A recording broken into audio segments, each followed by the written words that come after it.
Good afternoon, everybody. Welcome to our school board meeting. Today is March 7th, 2024. Appreciate you all being here. And if you will please join us in a moment of silence.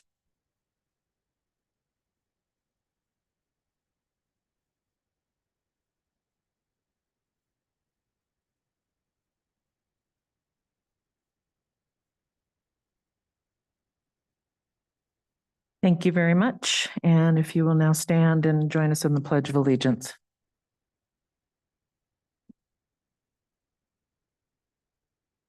Allegiance to the flag of the United States of America and to the republic for which it stands, one nation, under God, indivisible, with liberty and justice for all.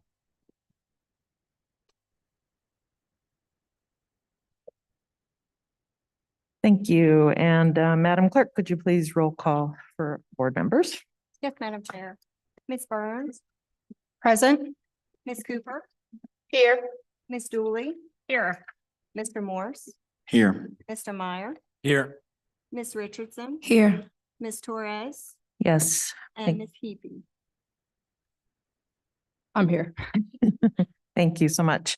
All right, now if I may have a motion for approval of tonight's agenda. I move that we accept our agenda as proposed. Second. Any discussion or questions? All in favor, please say yes. Yes. Yes. Any opposed? Great, thank you.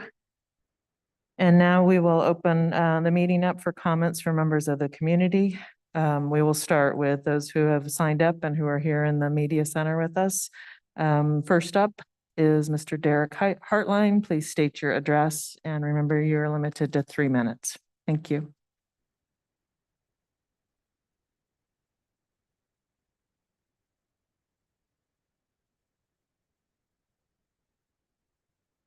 Good evening, board members and Dr. Gurley. My name is Derek Hartline, 1517 Antoinette Avenue. Tonight, I would like to discuss the 3 topics in the school safety update. I want to first take a minute and read some newspaper excerpts that I saved from my days as a paper boy that you might find interesting. Charlottesville school administrators closed the high school at 11 a.m. after fights broke out. Plainclothes detectives were called after bookcases were overturned and students refused to get off buses. The next day, school reopened. About 400 students stayed home. 35 others were sent home after refusing to attend class. CHS students remained very, very frightened in the wake of fighting. Following 3 days of unrest at the school, continued meetings with students and community leaders occurred to deal with the tension at the high school. The excerpts I just read came from the Washington Post, USA Today, and the Daily Progress on March 7th, 1984, 40 years ago exactly today. This was a dark time for the city schools. Here we are 40 years later, still dealing with school safety concerns at CHS. As you discuss the survey findings tonight and look at proposed next steps, please consider the following. 1, weapon detectors. Is the $40,000 cost for 2 gates the best use of funds when there are elementary schools in the system who don't have cameras or key fob entry on all exterior doors? The riot that occurred in 1984 resulted in the library's book detector being destroyed in this very library. But why? When the school's problems were probed, the reason was students felt distrusted. As the detectors you wish to purchase, are they insured if such distrust results in vandalism again? 2, resource officers. From 1982 to 1996, CHS had an SRO by the name of Bob Romanak. In my time as a CHS student, I never saw him in a uniform. I did see his positive interactions with the students, his commitment as a wrestling coach, and his leadership as the supervisor of the Police Explorers Unit that former interim police chief Tito Durrett was a graduate of in the 90s. Why didn't resource officers come up in the November, December community meetings? With the budget being hard to align, how can a trip to Massachusetts be afforded? Why, when the Uvalde Foundation offered to fund a resource officer, it was denied, but if you go with the Cambridge model, how will it be funded? Lastly, number 3, the cell phone policy. 6 months ago, a no cell phone policy was put into place but has not been followed to fidelity. Nationally, 76.9% of schools prohibit them. Dr. Gurley was quoted by saying their use is as an addiction. How is altering the policy supporting students' mental health? It's kind of an insult to Jen Torn, who pushed for the board to create a committee that removed the cell phones. It's claimed that the policy is successful at Buford, but why can't it be at CHS? You have the authority to see it enforced. Thank you. Thank you. And now we have Ms. Thomas.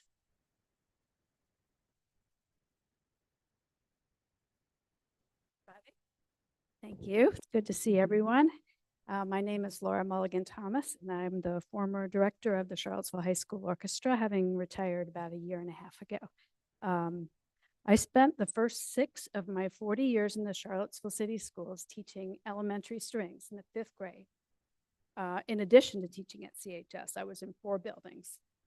Prior to 1988, when the 5th grade was moved to Walker, all 6 Charlottesville elementary schools offered beginning band and orchestra classes in the 5th grade twice per week for 45 minutes. 3 orchestra teachers and 4 full-time band directors provided instruction at 9 Charlottesville schools, all 6 elementaries, plus Walker, plus Buford, plus CHS. My elementary students told me they could not wait to become a 5th grader so they could join their elementary school band and orchestra and learn to play the trumpet, violin, drums, cello, or bass. I speak tonight to encourage the board to continue to fully fund the instrumental music program in grades 5 through 12, as it has for more than half a century. The Charlottesville City Schools 5 through 12 instrumental music program has been the premier program in our region for more than 50 years. Alumni of the CHS orchestra and band programs who got their start right here in the 5th grade have performed with world-class orchestras and world-famous pop stars, including Dave Matthews, Stevie Wonder, the Jonas Brothers, and Taylor Swift. CHS bands and orchestras have traveled to Europe multiple times to represent our school division and community in concert and competition.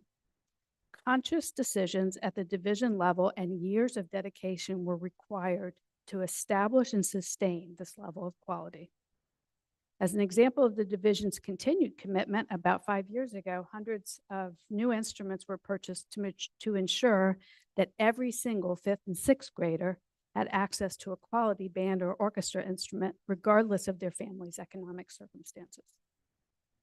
The benefits of early instrumental music participation are well documented: improved math and reading scores, social emotional learning, teamwork and leadership, the development of creative, critical, and independent thinking, and last but not least, the creation of a sense of belonging. All of our kids need that. All Charlottesville 5th graders deserve to be provided this amazing opportunity to begin band and orchestra instruction in 5th grade, as generations of Charlottesville students who came before them have been. Thank you. Thank you. Is there anybody else here in the media center? Go ahead and step on up to the podium. Please state your name, your address, and you have 3 minutes. Hi, my name is Joyce Polifka. My address is 1627 St. Anne's Road in Charlottesville, Virginia. I am the proud parent of 3 children who live and go to school in Charlottesville City Schools. I'm also a piano teacher and have the privilege of working with dozens of youth in our city school system on a weekly basis. I wanted to share with you all a bit of our family's experience as beneficiaries of the treasure that is the arts program in Charlottesville City Schools, in the hopes that our family's story can illustrate the importance of making it a priority to keep these programs intact when the schools reconfigure in the coming years. Our family relocated to Charlottesville from Colorado in January of 2018. Our daughter, Elle, at the time was in 5th grade, and as you can imagine, beyond devastated to move across the country. As we knew nothing about Charlottesville, we were relying on advice from people at my husband's new job to figure out where to live and, more importantly, where to send our kids to school. When people found out Elle was a serious violinist, we were inundated with recommendations to try to live in the city limits so she could participate in their esteemed music program. At the time, we were skeptical, thinking, how good can an elementary school orchestra be? Well, Elle came home from her first day of fifth grade at Walker with light in her eyes again, thrilled that she could be part of this orchestra program, which she said was so much better. Since that first day, she hasn't looked back. She's been in the orchestras at Walker and Buford, and now currently serves as the concertmaster for Charlottesville High School's award-winning string ensemble. In the past 6 years, she's gone to travel with these groups to New York, Orlando, Los Angeles, Virginia Beach, and is going to go to Spain and Portugal next summer. All of this has been possible through fundraising and grants. She's worked with students from every branch of our community and has made some incredible friendships. What sets this program apart is the access that all of our students have to this high level of music making. Even though she was in public school in Colorado, students had to afford their instruments to be in the orchestra, and only the schools in the wealthiest neighborhoods had any programs of note, as the strength of their orchestras was the result of its members having private lessons on the side, not what they were receiving at school. For so many kids that partake in band and orchestra, these are their teams. This is where they learn to work with others and get the immense reward of creating beauty. In fifth grade, adolescence hasn't kicked into overdrive yet. These are kids, and this is the time to lay the groundwork for their music study. Over the years, I've helped out with the 5th and 6th grade music programs and continuously am astounded at the amount of growth that takes place from the beginning of 5th grade to the end of 5th grade. To take away a full year of this opportunity for this growth, I think would be catastrophic to the program as a whole. The high school here has a dream team of music teachers that rely so much on the success of these programs starting early to continue their success.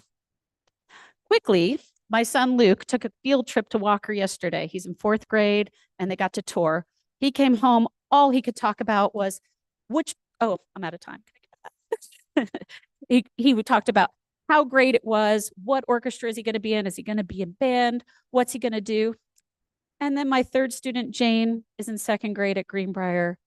She will be the first year students that will be experiencing this new restructuring. And I wonder, what's her story going to be when she reaches 5th grade? Is she going to have the same opportunities that my daughter and son will have next year? Thank you for your time. Thank you.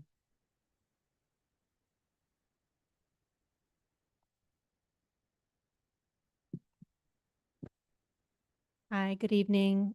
Karen Little, parent of a CHS and a Buford student. Yesterday, I was speaking with a community member who works in the early childhood space and who was part of the strategic planning, stakeholder engagement process for the division's strategic planning process. And I expressed to them surprise that kindergarten readiness is not an explicit metric being tracked in the strategic plan. And the person said, yeah, I know, I'm really surprised too. But believe it wasn't a choice. It wasn't a choice we had. The process was so curated.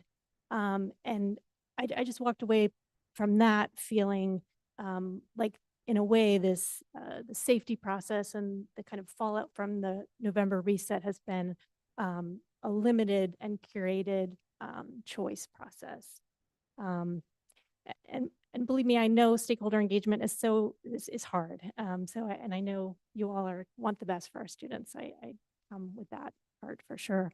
And I've already spoken about the research and the ineffectiveness of weapons detectors and the danger of building a culture of fear and distrust. I'm not going to rehash that tonight, but I'm channeling Derek's curiosity and just also wonder about the use of funds and time and capacity, specifically on the first 2 safety recommendations being presented tonight, both of which I feel are in short supply in our division, time and money.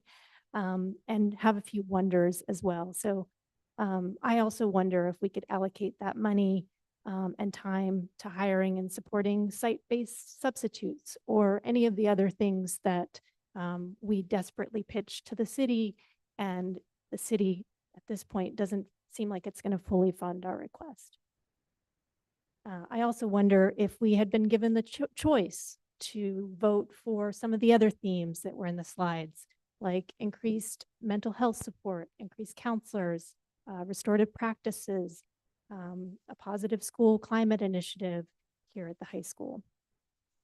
And I wonder if we could truly do the hard, collaborative work to foster a strong sense of community here. where every student and staff member is seen and valued and not reduce our students to risks to be mitigated against. Thank you. Thank you. Anyone else here in the media center? And then we may have had somebody who signed up online. I don't know if Catherine Starks is there. No, but if you are online and you would like to speak 3 minutes at this point in public speaking, just please raise your hand so we can promote you to a speaking role in this. Okay. All right, we're going to move on. We do have another opportunity towards the end of the meeting. So thank you, everybody. Our next section here is comments from students. I don't think I see any students in the media center or online. So we will move on, and then our next section is our report from Miss Maggie. Oh my goodness. All right. Well, first of all, I just want to start by saying this is my last meeting here, so I'm so grateful. Kind of tying into what I'm about to say, I'm really grateful for the opportunities that you've given me and you've given the student body recently. I think speaking on behalf of a lot of us, we've noticed that increase and we've noticed the increase in transparency, and it's really appreciated. I guess for my report, you know, something I personally really saw as a great thing was, I think it was yesterday, the day before, all teachers were encouraged to for their students to fill out the 3 safety surveys. And I think that was something that needed to be done because, you know, it's gone in our email and parent square, but to be honest, I don't think many of my, you know, 17-year-old peers are like looking through for their, you know, what surveys can I fill out on CCS, unfortunately, although they are very fun to fill out. And I do them. I guess on a more personal note for me, it's the spring season now, and that's coming around, which is crazy to say, but it's we're coming closer to graduation and closer to the end of the school year for the senior class, myself included. I would love to encourage the school board, the administration, to work closely with the Charlottesville High School Student Council Association, as well as student body in general, as we're planning a lot of separate student activities and just fundraisers and everything for these plans. Just to say a few, and I know they're in the works. We are planning to have a senior sunset. I know earlier in the year we had a senior sunrise, which got some media attention, which I think was a really great highlight. It'll be after our last day of school, and we'll just all watch the sun go down. A cute little, you know, aesthetic moment. There'll be a senior trip, a senior picnic, graduation, of course, pep rallies. And on the most personal note for me, the reason that I bring this up is, you know, our class has been through a lot, to say the least, starting with COVID, going through everything we've gone through. I guess 3 different principals we've had.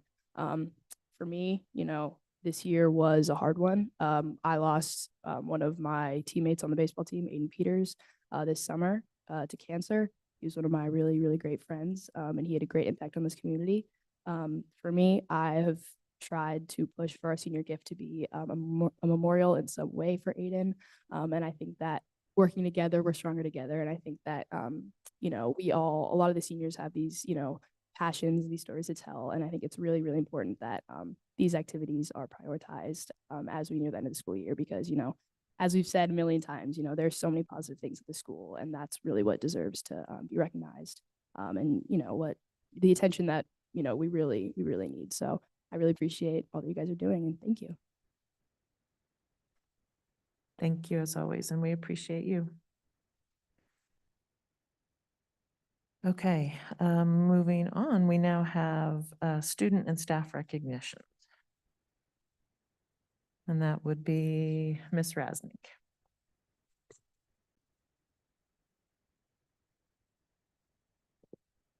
Good evening, Madam Chair, Dr. Gurley, members of the board. I'm here tonight to acknowledge our school social workers and the essential work that they do in our schools and our community with students, staff, and families. So Governor Youngkin has proclaimed March as Social Work Month, and the School Social Worker Association recognizes this first week as School Social Work Week. School social workers are exceptionally skilled in providing services to students who face serious challenges to school success. That includes disability, poverty, discrimination, abuse, neglect, mental illness, homelessness, cyberbullying, family stressors, and other barriers. Our school social workers have provided support to families in finding homes when they've been without stable housing for over a year. They facilitated programs such as Buford Eats to provide basic needs to families and students. Our team has provided essential mental health services as community wait lists have gotten longer and longer and longer. If a student or member of their family has needed support, our social workers have connected them with school-based and community services to ensure their success. By building relationships with all students and families in our schools, our school social workers are positioned to recognize changes in behavior or affect and alert families and provide preventative services. My family has benefited from that, and I know many of our families do. In short, they have saved lives. So I want to thank you for your commitment to providing all students with access to this essential personnel and ask that you join me in recognizing them this week. Thank you.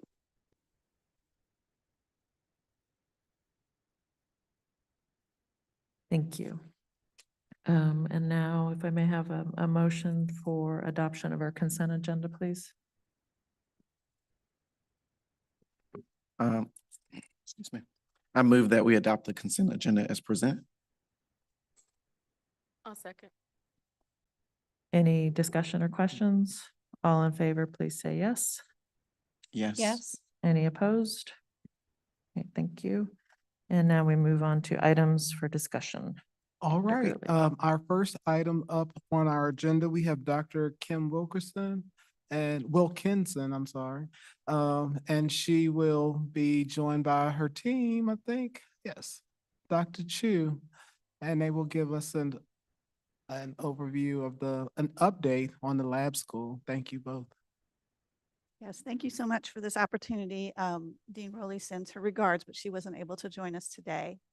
So we're going to give you an update on the UVA Innovation Hub at Charlottesville Middle School. And from Charlottesville City Schools perspective, some of the key components of this school are to increase middle school engagement in school and in STEM, to provide PD that helps teachers connect different content areas in ways that are relevant and builds on assets of students, and to increase middle school student performance on state assessments. And the mission and vision of this school, sorry, next slide. And the next slide. So the mission of, can I do it here? Okay, sorry. The mission of the UVA Innovation Hub is to engage all students in personally meaningful, computationally rich, and interdisciplinary learning. And the vision of the UVA Innovation Hub is to provide educational opportunities that inspire curiosity, fuel innovation, and empower all students to solve problems and pursue lifelong learning. So the lab school is envisioned to be embedded within Charlottesville Middle School. And the UVA Innovation Hub will be the conduit for connecting resources from UVA with CMS. Initially, the lab school will work with science teachers, and all students will have time scheduled in the UVA Innovation Hub to work on projects that integrate science content. The science teachers will also be part of the Innovation Academy Fellowship, which provides substantial financial support. And this year-long cohort-based program will include a summer curriculum design academy, personalized coaching and mentoring throughout the year, and valuable externship opportunities. And then by year 3, we envision that teachers from other subject areas will be able to join the Innovation Academy Fellowship. And we envision that those teachers who've already been through the academy will be potential collaborators for interdisciplinary projects and advocates of project-based learning at CMS. And this is how we envision the school operating.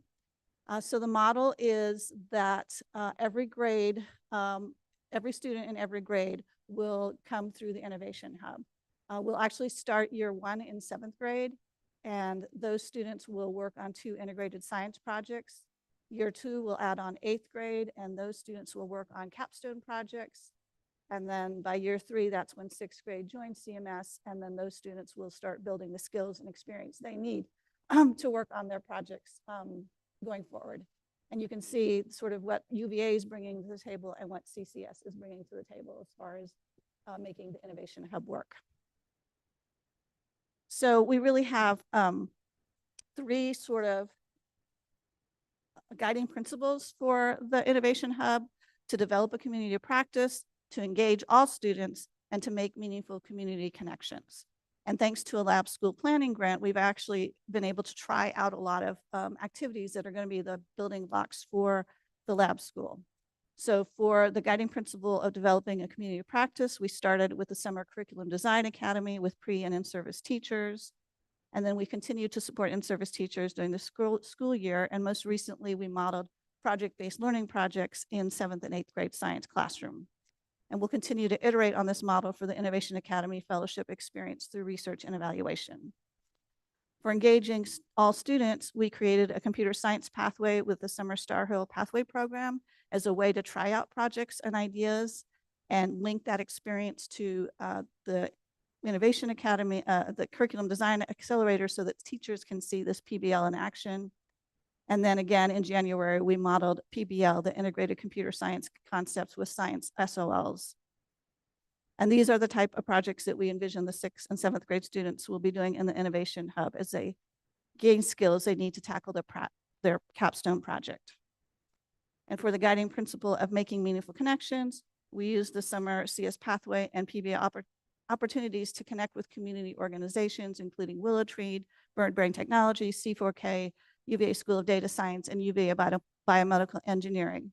We also held an inaugural Charlottesville Random Hacks of Kindness in January, and we envision that as a lab school outreach event to model engaging students in real-world problem solving with mentors from industry. And the real-world problem statement shared by local community organizations, and for instance, Charlottesville Community Bikes was our organization this year, can then be infused into the UVA Innovation Hub curriculum. Hello, I'm Dr. Jenny Chu. I'm an associate professor at the University of Virginia. Thank you for having me here tonight. And I'm going to segue into the governing board. So the UVA Innovation Hub Governing Board will consist of UVA School of Education and Human Development and Equity Center representatives, as well as Charlottesville City Schools representatives. It will also include a community partner and a Family Student Advisory Council representative. Slide, please. And here is the overview of the budget. And so the $6.35 million budget over 5 years includes a personnel budget to hire a director, a lab manager, and 2 innovation specialists that will be working at Buford or Charlottesville Middle School.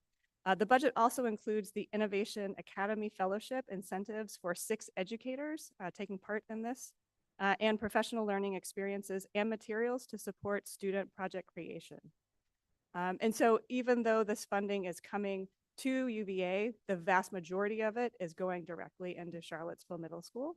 And so you can see in the next slide, $1.5 million is going directly to Charlottesville Middle School for capital improvements to renovate and update the 4 science classrooms to host the UVA Innovation Hub.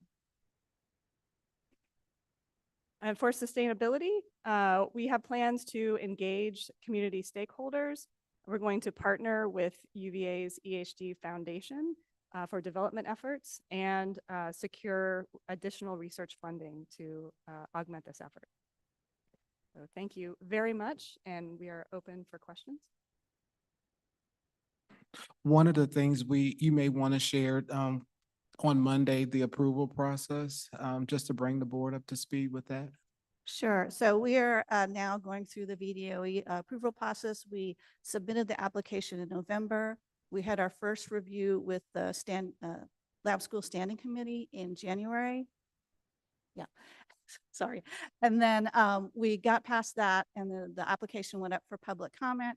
And this past Monday, we just went up for our second review with the Standing Committee, and we have been past that. And so they have now recommended that we go to the Board of Education on March 28th to present the lab school. And it might be it might be a first and final review. So if we get approved by the Board of Education on March 28th, then there is a 90-day clock to get all our contracts and memorandums of understanding and all that in place.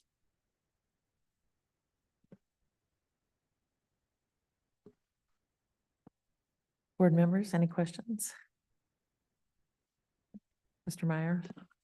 Yes, thank you, ladies, for, I think, a very interesting presentation. Like I say, I am, in general, I think, excited about this because a great opportunity, I think, to offer more STEM opportunities and learning opportunities, excuse me, for our students. Also, potential, again, it sounds like to develop our staff and more science teachers that could serve our district, if I understand things correctly, right? Okay. I am a little concerned about the financials. What I just heard was that everything is going through UVA. Yeah, so a lab school is, it has to go through a college or a university. So all the funds have to come through us. Okay. And then, for instance, with the capital improvements, that is something we were hoping could go directly to Charlottesville City Schools. But the way it works with VDOE, it all has to come through UVA. So we're doing a sub-award for that. And then the personnel that we're embedding into Charlottesville Middle School are going to be UVA employees, so paid by UVA. Okay, because then going back to slide 7, I see we have a bunch of responsibilities over on the CCS side. So there will be pass through to CCS to pay for the services that we will be providing as part of this partnership. Because there's a lot of responsibilities we have there. Yeah. It looks like. Yeah, so a lot of that is sort of existing things, but there is a lot of incentives for the educators that are part of the fellowship. So there's quite a additional, is it 20K per year for those people that are working on the Innovation Hub experience for students. Our staff will get extra top-ups from UVA Correct. or somehow pass through to Yep. then take care of these additional responsibilities Yes. that we're responsible for. Okay. And then you're saying that, again, on that slide, we're going to see $1.5 million worth of capital improvements that's part of the agreement that's going to come through and to Yes, happen? so that's upgrading the science classrooms since they're not part of the upgrade from the rest of CMS. And those will go directly, pass through directly to Okay, and CCS. then 2 more questions, sorry. No worries. There was the governing board. It looks like there's going to be 3 members of UVA staff that are going to be, and then 2 members from CCS. And so in theory, UVA could override us if there, or is decision-making process can be consensus? Yes. Decision-making is going to be Consensus, consensus and that's yes. going to be the government. Yes. Okay. Thanks. And then with I see all this research and I participated in research in the past, and I guess my hope is that some of the Charlottesville City School people will also be participating in the research and having their names on the papers, Oh, yes, et absolutely. cetera. So we're just not being used for sample data. No, you'll be actively involved. So this will be what's called a research practice partnership. And so, yeah, we'll definitely want to have the educators, especially that are involved in this as part of it, students, parents that want to be involved for sure. So when there's papers that are published, CCS staff will be on If as they listed work as on them, authors also. they'll be on them. Okay. Yep. Thank you. Mhm.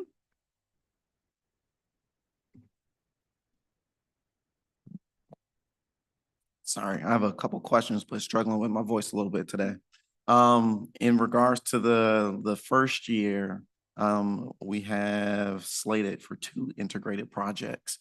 Could you share a little bit how that was determined? I think it was the amount of time that we would have students to work on those projects. And I think that could be subject to change depending on how things go with the projects. But we wanted to, do something in the first half of the year and something in the second half of the year.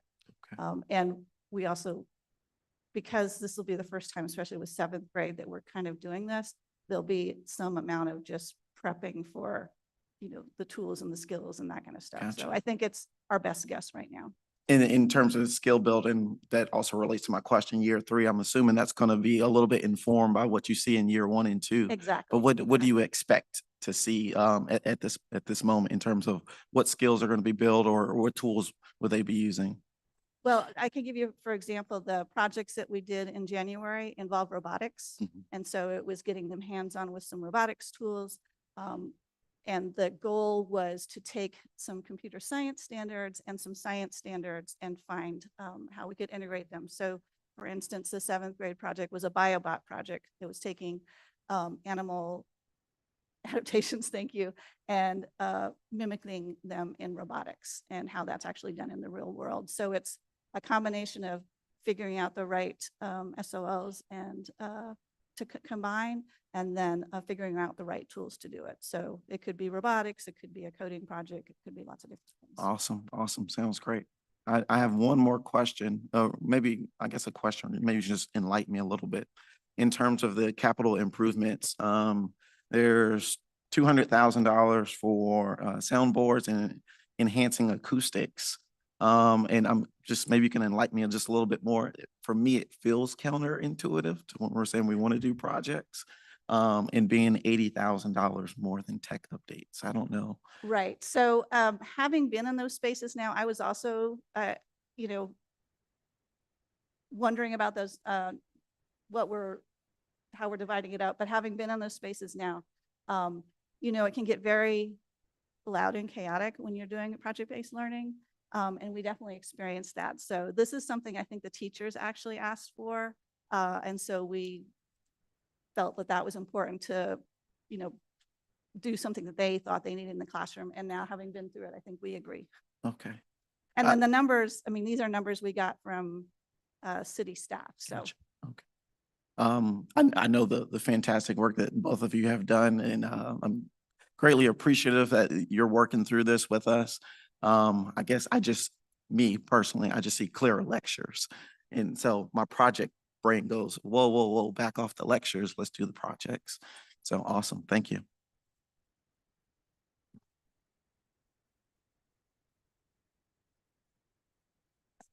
My questions are in regards to staffing, knowing at Buford that we have been struggling with science positions this year.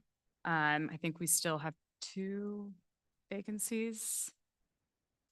See Mr. Jordan back there. So yeah. all that aside, so how are we going to make sure that we are actually staffing this incredible program that we're building when we haven't been able to do so? Right. Well, I think one thing we're certainly hoping is that the added incentive of the 20K to be part of this process project will be enticing to folks, and that we're trying out some new and different things with the project-based learning. We're hoping, I mean, both of us have already had people interested in these positions. So, you know, we're hopeful that we can find folks to do it, but it is a challenge. You wanna... Good evening, Madam Chair, Dr. Gurley, members of the board. So right now, yes, we do have one life science teacher position being filled by a long-term sub. And then we also have a science learning facilitator position that is unfilled at the time. I will say we have recommended someone to fill the vacancy for next year, and they've accepted the position.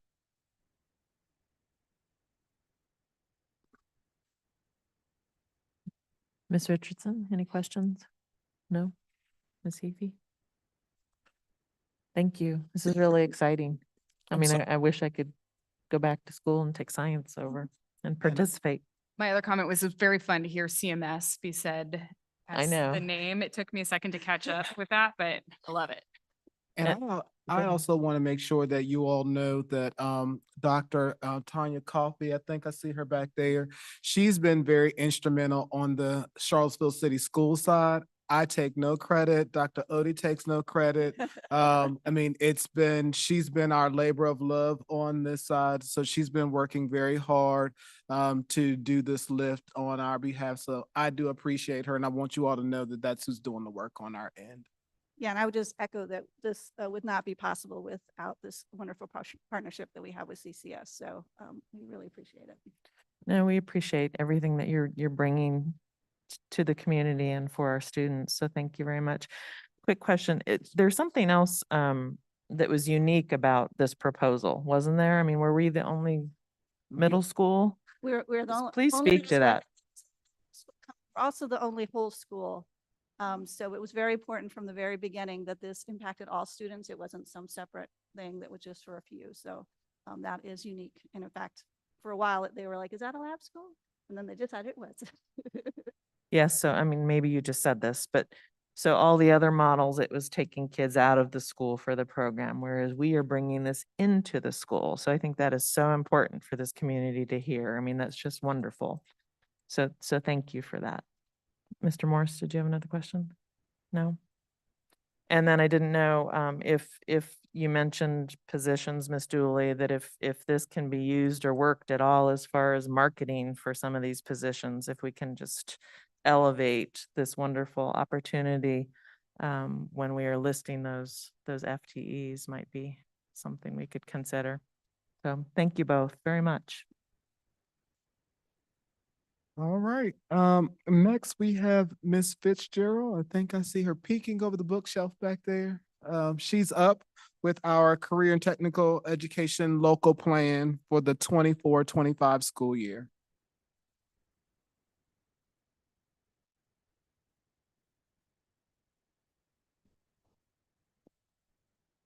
Good evening, Madam Chair, members of the board, and Dr. Gurley. I am Megan Fitzgerald, and I'm the CTE Instructional Specialist for Charlottesville City Schools. I'm here to present to you the Carl Perkins Local Plan for the 24-25 school year, which is a federal grant used to help fund our career and technical education programs at Buford, Charlottesville High School, and K-Tech. Before I present to you our budget and our goals for spending, I wanted to give you a brief overview of our CTE program and how we did last year. So currently, our CTE program at Charlottesville City Schools offers 16 out of 17 career clusters that the Virginia Department of Education recognizes. With these career clusters, we provide opportunities for students to explore over 30 career pathways. While students are moving through CTE program concentrations or trying out a new pathway, we offer 20 different state-recognized industry credentials. We currently have 1,362 students enrolled in a CTE course in grades 7 through 12, and that's including K-Tech. At the end of every school year, we identify the CTE completers upon successful completion of 2 CTE sequential courses. In the 2023 cohort, we had 134 CTE completers, which makes up almost half of the graduating class. Next slide. Here is the historical CTE enrollment data over the last 3 years. This number reflects duplicated counts, so we have students who are enrolled in more than one CTE course. Our biggest CTE programs are engineering with 283 students, computer science with 107, photography with 78, marketing with 73, and K-Tech with 72. Next slide. As mentioned earlier, we offer 20 different industry credentials at CHS and K-Tech. The most common one is the Workplace Readiness Assessment, which assesses students on the common core competencies that are embedded in all CTE courses and curriculum. In the 22-23 school year, we gave this out to current CTE students in grades 9 through 12, and we had 172 students who received this credential. In total, we had about 418 credentials awarded, with 371 given to students more than once. So they've had more than one credential. This is just great for job acquisition and marketability, as students can use these certifications showing that they have an understanding of soft skills and or technical skills needed in the workforce. Next slide. Work-based learning is an integral part of career and technical education. We see great success at both K-Tech and CHS, with students participating in internships, externships, and service learning. This is a continued focus of improvement for our CTE program collectively, as work-based learning takes a lot of coordination, documentation, and follow-up for students to be successful in their job placement. Next slide. Just last year, the school was measured on the CCCRI index as a part of our accreditation process. The CCCRI stands for College Career and Civics Readiness Index.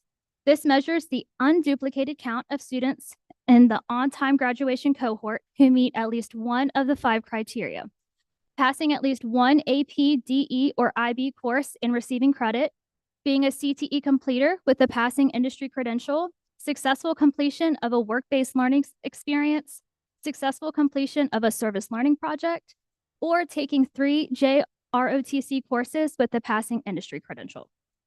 Next slide. In this slide, you see 2 pie charts. On the left represents the breakdown of last year's cohort. We had a total of 295 seniors who graduated last year. Out of those 295, we had an unduplicated count of 225 seniors who received the CCCRI credit by either having an APDE course, being a CTE completer with the pass credential, or receiving a work-based learning experience. That left us with 70 seniors that did not receive a CCCRI credit. Overall, our percentage of CCCRI credited students is 76%, which gave us a level 2 accreditation. Taking a look at the cohort of 2024, we have 299 students in this cohort. Here you can see the breakdown of how many students in the cohort who have received a CCCRI credit. We cannot determine the unduplicated count at this time, but I am able to identify which students or which seniors do not have a current CCCRI credit at all. And right now, we currently have 94 students without a CCRI credit, which estimates us at 69%, which puts us at a level 3 accreditation. There are plans put into place to bring that CCCRI up, which is working with Virginia CareerWorks on coordinating work-based learning opportunities, and KUP for internship and externship placements. Next slide. Here are the goals for the 24-25 school year to help with program growth. Our first goal is to focus on the plans of study. This aligns with priority 1, target 3 in the division's strategic plan. We want to ensure that we build out more CTE courses at the new middle school that is aligned with the courses at the high school in K-Tech. With this, we hope to have continued growth and enrollment in our CTE programs. Our next goal is to support our teachers with CTE curriculum, but specifically regarding our career and technical student organizations, or known as CTSOs. This aligns with priority 1, target 2 of the division's strategic plan. This year, we've had CTSO state advisors work with teachers during professional learning days, so they feel ready for the next school year. However, this may still require professional learning outside of CCS, which will yield costs such as registration and travel. This is important as CTSOs are required for all CTE teachers as the programs are co-curricular. Lastly, we want to create stronger systems for work-based learning to support students with college and career readiness. This aligns with priority 1, target 8 in the strategic plan. Our hope is to provide more opportunities for students to learn, explore, and participate in career events in the division or throughout the city with our business and industry partners. The foundational work of building a strong system for work-based learning will also help with the overall CCCRI numbers as well. Next slide. These goals implicitly and explicitly align with our spending priorities for next school year. Our estimated budget for next school year is $106,782.19. Our priorities for spending will primarily focus on K-Tech. Around 90% of this budget will go to help with the professional learning needs and equipment needs for their programs. Most of K-Tech's instructors are professionals from industry with no prior teaching experience. Additionally, K-Tech instructors have technical professional licenses, which require them to take classes and industry exams to keep their certification current. These funding allocations for professional learning will support K-Tech instructors with also staying current with best teaching practices as well. While CHS and Buford CE teachers will need professional learning, most of the professional learning will be utilized through professional learning days in the division. The biggest need for our budget is equipment, which K-Tech will be utilizing most of it. And we want to help them because we want to make sure that their equipment is up to industry standards.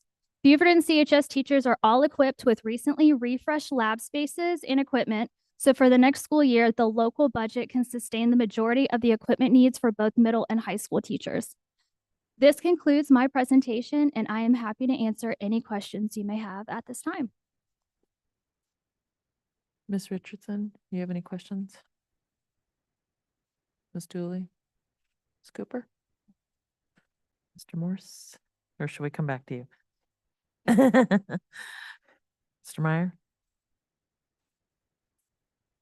Just saw that there's a little bit of decline in percentage of students graduating. I think with one of the, was it CCRI? Yeah, the observations why that might be the case. With the CCCRI, We're seeing, I think with COVID numbers, we're seeing less students who are able to take classes, or we're seeing more students who aren't able to take as many classes because of credit recovery, the way that our master schedule is set up. So a lot of students aren't able to either maybe take an AP or DE class or be a CTE completer or pass a credential, or maybe they don't have the time to do a work-based learning experience because they already have things set in their day.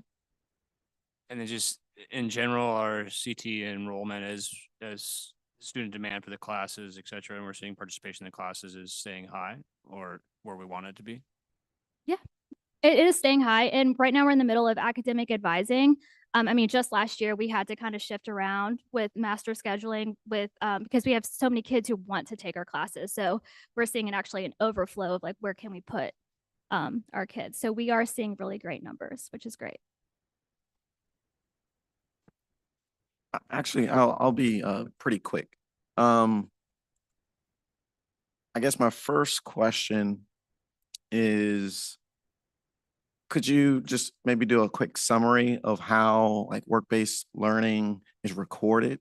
I know how it works in my division that I work in, but for Charlottesville City Schools, could you do a quick summary of like how we record that? And then I might have a follow-up in terms of, we know that students are working, but they might not be recorded, and how we can kind of bridge that gap, because I think that might be like an easy solution, but maybe you can give some more information of how we do that in CCS. Sure. So right now we are trying to create systems on how we can catch. So like we're trying to create a net of the students who are doing internships outside of CTE courses.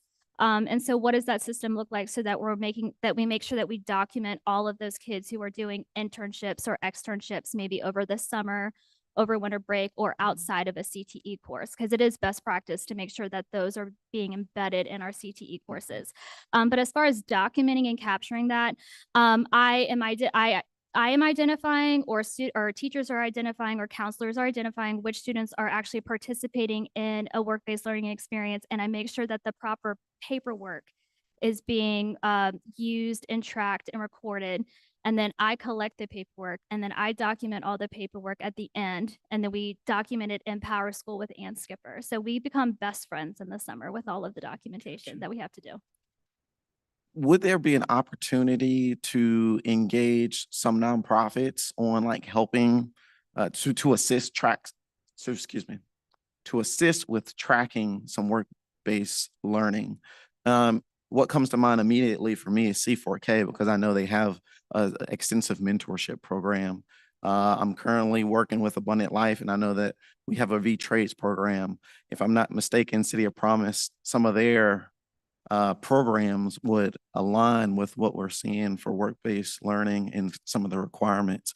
Would there be like, could we partnership in terms of like, hey, we have the paper, we can help the student fill it out and then get it back to you? Does that still fit within tracking? Oh yeah, absolutely. Annie Seacrest at K-Up, she has been a great partner of mine. And so she does a lot of the tracking and paperwork. And so she gives me the paperwork at the end once a student successfully completes an internship and an externship. So it's definitely, we can, if our partners are comfortable with wanting to hold the paperwork and keep the documentation, then I am all for it. Absolutely. And I think that's a great practice. I think some may be kind of weary because it is student information, or, they don't want to be responsible for losing it. So, but yeah. Yeah, I just know that there's so many opportunities that community organizations are already trying to like assist with. I think we just need to connect that communication piece so that it goes into our records as well. Absolutely. Thank you. Maggie. This mic does not like me. I'm really sorry. Okay, I have two quick questions, Ms. Fitz, because I promised you I wouldn't talk too much.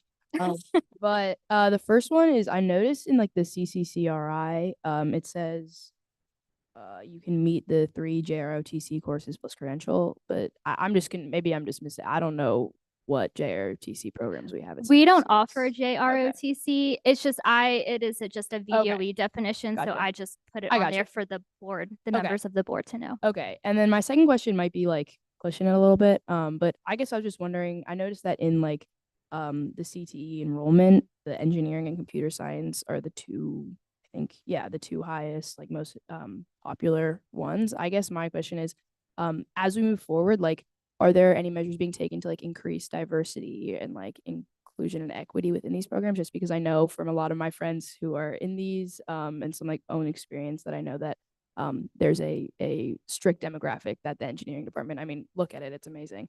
And I know kids love it and it's amazing, but I don't know. I know there's some clubs, but I don't know, like, is the CTE program working with like, I don't know, BSA is a club. I know of just like promoting diversity and equity in these fields for the CTE courses, especially in like STEM based learning things. Again, I'm awful at math, so I'm not the one to know about this stuff, but that's my question. Oh, absolutely. Mr. Miller and Miss Gibson are phenomenal teachers, and they recognized that as soon as they started, and they said, how can we serve all of our students? And how can we make this program a reflection of the true population that we have at CHS? And so they are working with recruitment. They are working with going to schools and visiting. They are making sure that we are showcasing engineers that look like everyone, not just the demographic that we're used to seeing in the lab. They are making efforts and intentional efforts to make sure that every voice and every face is represented in that program. So yes, they are aware and we are doing the work. And one thing also, and this is also how the lab school will help us too, because this will get students activated and in middle school and get them engaged and get them excited about those STEM careers and engineering. And that really will help to diversify the programming here at the high school. If I could. Referencing back to the JROTC, I'm curious why we don't have that, or why that is a space we don't currently have. It's just never been something that's when I do student interest assessments every single year, it's just not one that's very popular amongst the students. And also it's really hard to find instructors who are able to teach. So it would be a staffing issue as well. CTE programs, the best practice is to make sure that we are aligned with our labor market needs, but as well as our student interest needs. So it's never been a course that I've actually pushed, or question principals or executive leadership, like, like, why have we never had this course? Because just kids just haven't seemed interested in it. Yeah, I think, when we talk about the whole picture of a graduate and all the options that could be afforded to our students, I personally, just have a little bit of an interest there to understand what that really looks like for our students. And I know we have a recruiter that does come in and tries to make connections with the students. I just wonder, if there was another approach to that, we could fully understand that a little bit better. Mm-hmm. Thank And you. I did JROTC when I was a freshman, and I Mhm. really liked it. But I know that it's not for everybody. But Yeah. Yep. Thank you. I appreciate that. mhm. Any other questions? All right, thank you. Thank you. I'm sorry. I do have one more Yes, sir. comment. Maybe in the future, does not have to be like a follow-up, okay? Not a follow-up. But maybe in the future, could we get a breakdown of either, or maybe both, completer plus credential and work-based learning in regards to our SPED students? Absolutely. I can get that to you right away. But not right away. You don't need to do it right away. I can get that to you. Yes, sir. So if, Ms. Fitzgerald, if you do have it and can email it to the board later, I mean, if it's something easy to get, if not, Yes, it's okay. relatively easy to get. All Yes, right. I can get that for you. Thank you. Yeah. Thank you so much. And this will come back to you at the next board meeting she'll come back at the next board meeting for approval for action. Thank you. Next up, we have Dr. Denise Johnson. She will give us a strategic plan update / data dashboard update. Just waiting for my presentation to come up. Good evening, Madam Chair, school board members, and Dr. Gurley. It's a pleasure to be with you this evening. Tonight's presentation will provide a high-level overview of our public-facing strategic plan data dashboard process and its current status. To prepare for this presentation, you were given a link to the dashboard shell. What you find on that link is not the final version of the dashboard. Based on previous recommendations from the 2021 Division Level Equity Committee, the dashboard should tell a complete story of our work. To do so, they felt it was important to incorporate a multitude of information, including data metrics, a narrative explanation, and the division's response to address areas of improvement. They also recommended that there be a general equity overview preceding each area. Additionally, they recommended that the dashboard webpage include both quantitative and qualitative data. They felt the overarching goals of the dashboard should be to present a user-friendly tool that is accessible to multiple stakeholders and that represents an assets-based approach to students thriving that centers the whole child and informs our practices and policies to support equity across the division. When considering the dashboard, I wanted to create this presentation to better explain the process and make sure that you were aware of the history of the work and how our historical and current work overlap. So here's a timeline of our dashboard history. In 2020, Dr. Atkins, our former superintendent, charged the division level equity committee at that time with making a data dashboard recommendation of up to 10 data points and or metrics for CCS to use as a way to track its equity goals. In 2021, the committee made those recommendations, which was also intertwined within our inclusive excellence framework. The framework was designed to create an infrastructure for equity within CCS. It consisted of equity goals, objectives, and strategic metrics, which we wanted to guide our work as a community and affirm that we are all mutually accountable for our outcomes. As we transitioned into new leadership with Dr. Gurley and underwent ongoing discussions about not wanting a standalone framework, but one that was instead embedded in the foundation of CCS, the decision was made to incorporate all these things into our new strategic plan. Now in the spring of 2024, we're in the final phases of its initial completion. And so that's how everything ties together. Our next slide is where I want you to be able to see how the work we've historically done fits into our current strategic plan. Here is an overview of the recommended priority areas and metrics of our previous work. At the top of the slide, you will see our 4 key focus areas from the onset of our equity work starting in 2018. And those areas were supported and supportive staff, diverse, inclusive, and rigorous learning experiences, growing relationships and equity foundations. And then in the middle of the slide, you will see our 2021 data dashboard goals and recommendations, which were adding links to the school quality profile under the appropriate equity goal, data around teacher recruitment, hiring, and retention, the teacher climate survey data, and the focus group feedback, equity trainings and professional development, and the school climate survey along with student group feedback. The inclusive excellence framework at the very bottom includes objectives and goals around access and success, culture and climate, education and training, organizational infrastructure, and family and community engagement. And so you should see elements of all this work included in the current strategic plan.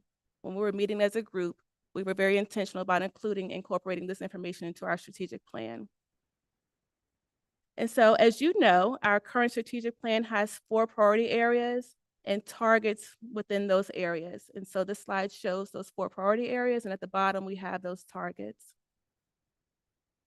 And so the data metrics and the web page are being built around those targeted areas on the previous slide, which you could begin to see in the dashboard shell. When the web page is completed, we will be attempting to tell the story of the complex issues of equity using different deliverables, including an equity overview as the web page at the web page intro and before each priority area, which was again a recommendation of the 2021 Equity Committee. We will also be using the data points and visual graphs, which can be found on the link you were given, and we will also be using PDFs and attachments.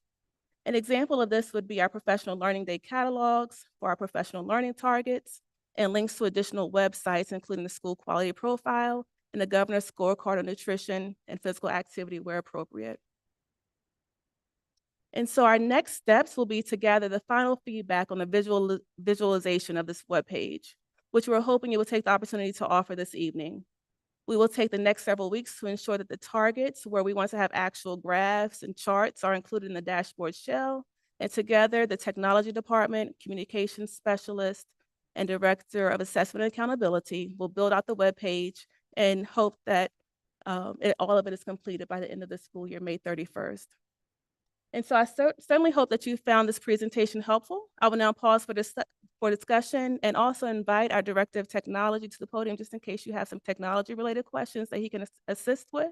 And thank you all for allowing me to present to you this evening. Thank you, Dr. Johnson. Sure. Any questions down that way? No? Mr. Meyer? Thanks for this presentation, Sure. Dr. Johnson. And I have looked at looks like it's a Google platform or some kind of that, again, where you're starting to populate some of the graphs and the data.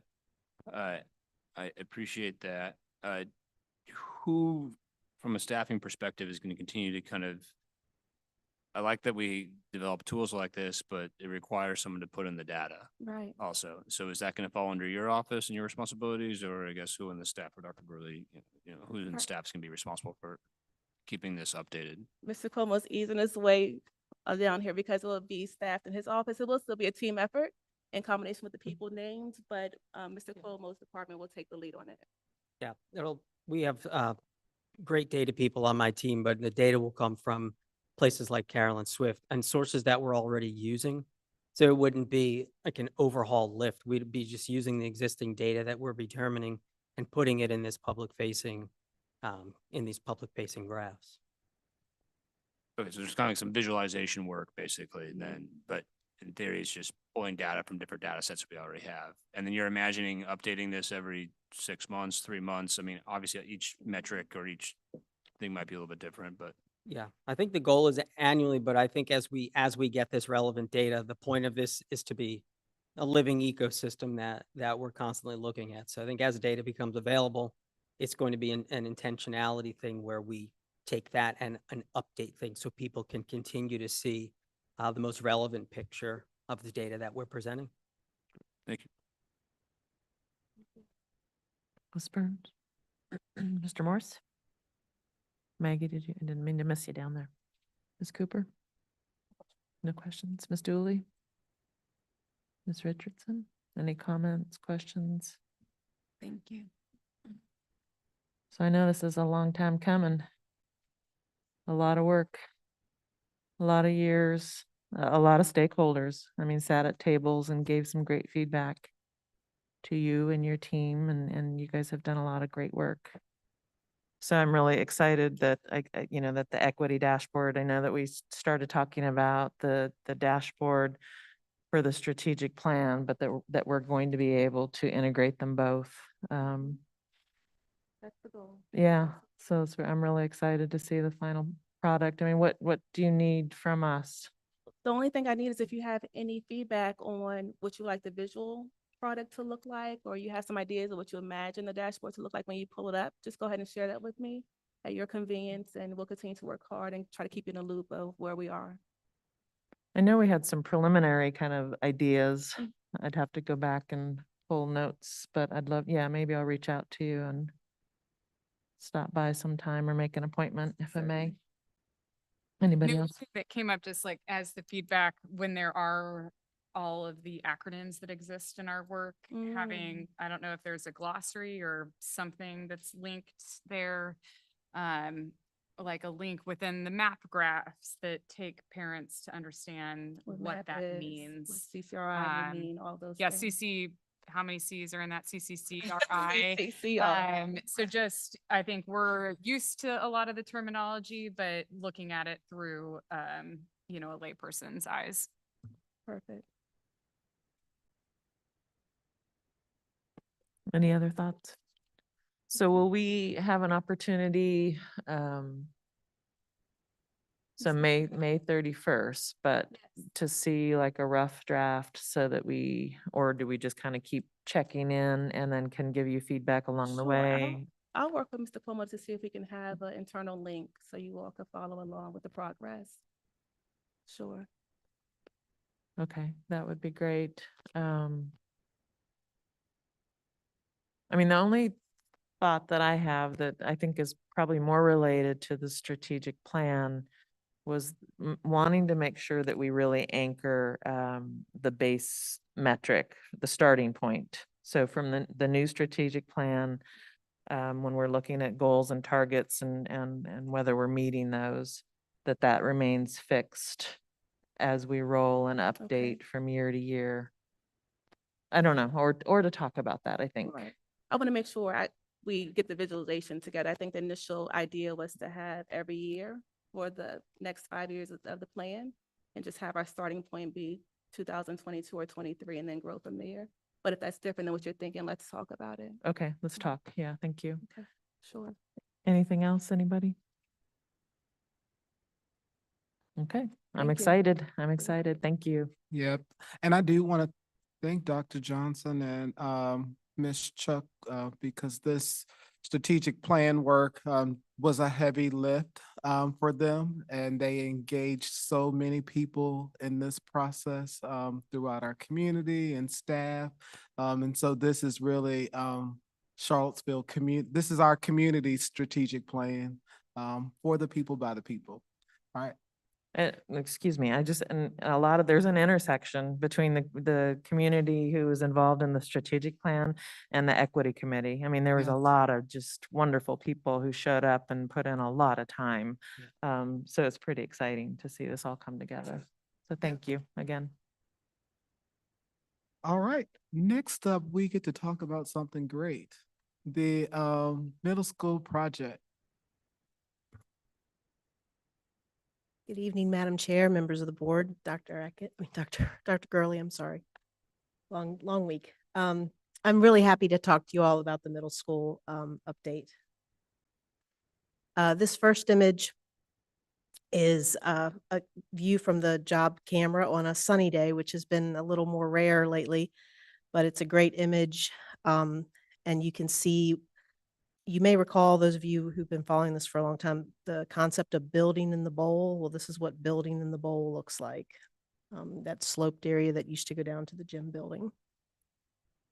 The next several slides give you more of an up-close view. This area here where it's flattened out. This is the general area where the new gym is going to be constructed. Another shot there looking towards the Boys and Girls Club. And then the part that's a little farther along, those are actual building walls going up for the new 4-story building, academic building. It has art studios, and the fitness rooms that adjoin the gym are on the lowest level. That is that building, along with the gym building, will be what we move into for what we call the interim year of 25-26. So not this coming school year, but the following year. This is just another look. Every time I go to the campus, I'm just fascinated by the dirt. I know it's still a lot of moving dirt at this point, and they've hit a lot of rock, but it's just fascinating to me how this all works. And you can see the depth that they're going to in order. So basically the second floor of the new four-story building ties in with that existing level there where the office suite is, and then the current cafeteria space. So those were just some up-close pictures from the job site. What I want to talk about now briefly are some things, just some minor changes as we move through the construction process. And this information that you're going to see now went out to the Beaufort community a week or more ago. So Beaufort families were already advised this was happening, but we just want to share this with you as well in case you haven't seen it or heard. What you see here is the area kind of behind the fine arts building, the auditorium building. Between that and D building, the work that's taking place there now is really around electrical transformer that's being replaced. And so there is construction fence now on that side of the campus as well, but they did put down a nice crush and run path. So even though the sidewalk is not accessible, there is a good pathway when it's a parent drop-off loop, so the kids just walk that way, and you can see it kind of the overhead depiction, and then you can see an actual picture of the site. So that's a little change that's happened in the past 30 days. And this other piece we thought they were going to be doing it like it was imminent, but now it's not something they're finding they have to do right away, but it still may be something they do before the end of school is out. And this will involve adding a gate in the construction fence right there in the bus loop. And the main thing we want people, and this would be to help trucks that are moving dirt or gravel to access parts of the site a little more easier and more efficiently. If they end up doing this, they will have what they call a crossing guard there to make sure that there's traffic is handled, but because they're, typically they have the cones out and cars don't really go in front of the school anyway during the day. But we know there's that foot traffic going back and forth to the gym at the Boys and Girls Club. So they will have a safety person there at all times if this gate is whenever a gate is installed and if it's ever pressed into operation. For now, they found that their best bet is to continue to take all the dump trucks and stuff in and out of that road behind the building, going between the construction trailers and the back of the cafeteria. So no changes now, but don't be surprised if you do see a gate go in, and know that it comes with certain operating parameters that have to be in place if they're using that gate. So these are summary slides that everyone has seen before, but I think they're really a good way to keep everyone's mind fixed on where we are now, which is phase 1. And then, as I mentioned earlier, phase 2 is when we move in to the areas that are being constructed now, which would be for the school year 25-26. And we have started the interim space planning for that time period. And that is, Dr. Odie and I actually just left a meeting this afternoon at Buford. We've had several where we're figuring out things like, and this is just for example, for the fine arts programs, orchestra and theater and so forth, the fine arts building and the current, main building that gets turned over to the contractor all at the same time. So we're looking at putting orchestra, band, choir into like the fitness rooms. So you don't use the fitness rooms as fitness rooms in the interim year. Those spaces have to be used for other things. And just know that we are puzzling through all that right now. And it's all very exciting work. We're really looking forward to the outcome. And we'd like to thank everyone for their cooperation as we move through the process. I'm happy to take questions. Go ahead, Mr. Meyer. Thank you for this update and the slides. I see dirt moving, walls going up. Are we on schedule? We are not off schedule. We have lost some days for rain. I say it this way, especially relatively early in a project. There's lots of space to make up time. But we have lost some days have been less productive than we would like because of the rain. But I was talking with the foreman today, and he said that, they've certainly worked under much worse conditions where they've been on job sites with like lots of snow and that type of thing. We're just in a little bit of a wet period right now, so they're dealing with some mud, but on schedule. And despite the rock, I don't see Michael Goddard panicking. So we are within budget, but we certainly hope we're done with rock soon. Questions? Down here to my right. Questions, comments? Can you update us on where the environmental print groups and conversations have landed? And is it possible at some point to get a sneak peek? Yes, absolutely. So the working groups, which were really, really good, they took all the survey input, and they did provide some concepts that we're excited about. And I think the next update would be a good time for us to bring that forward. We just reconvened what we call the core group. And so the core group is just now, they've had one meeting to start receiving that information. And I think they wanted an opportunity to have a little bit more discussion around it before we bring it to you all. But yeah, the environmental graphics work is another exciting piece of this. And I think probably by the next update, it would be time to start rolling that, or to start giving folks a sneak peek. It won't be final, but we have the concepts, I believe, nailed down. And remember, the next meeting is this month, so it may be the May probably the May meeting, because That's the right. April meeting is this month. Right. We're a little bit compressed with your regular meetings right now. So I would agree with Dr. Gurley. I think May would be a great time to bring forward the concepts and start to share with the community. I can tell you that it's based around Charlottesville and images that are meaningful to the people who live here.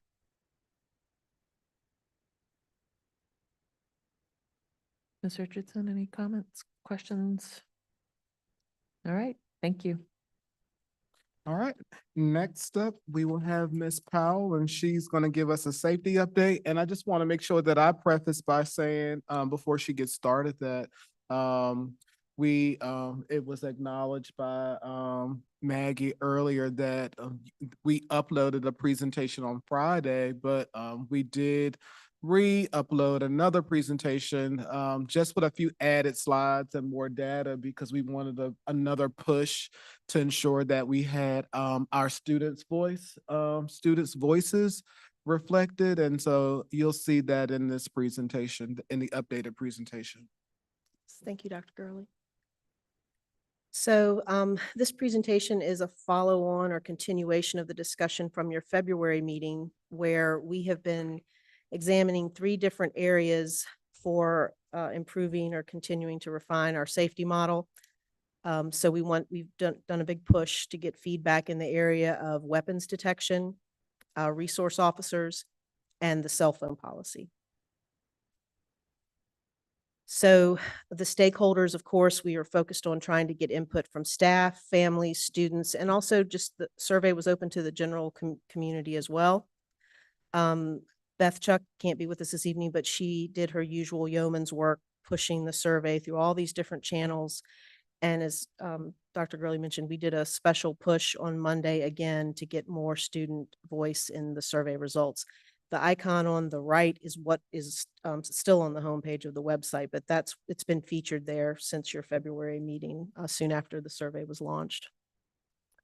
So before we talk about survey results, I'd like to just take a moment to talk about who participated in the survey. So, that is not the right version of the presentation, Leslie. Sorry.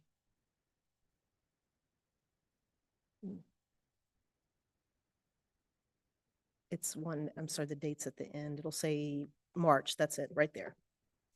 That one. Yep. And I'll advance it once you get it up into slideshow view. Oh, that's the middle school. There we go, safety March 7th. That one should be it.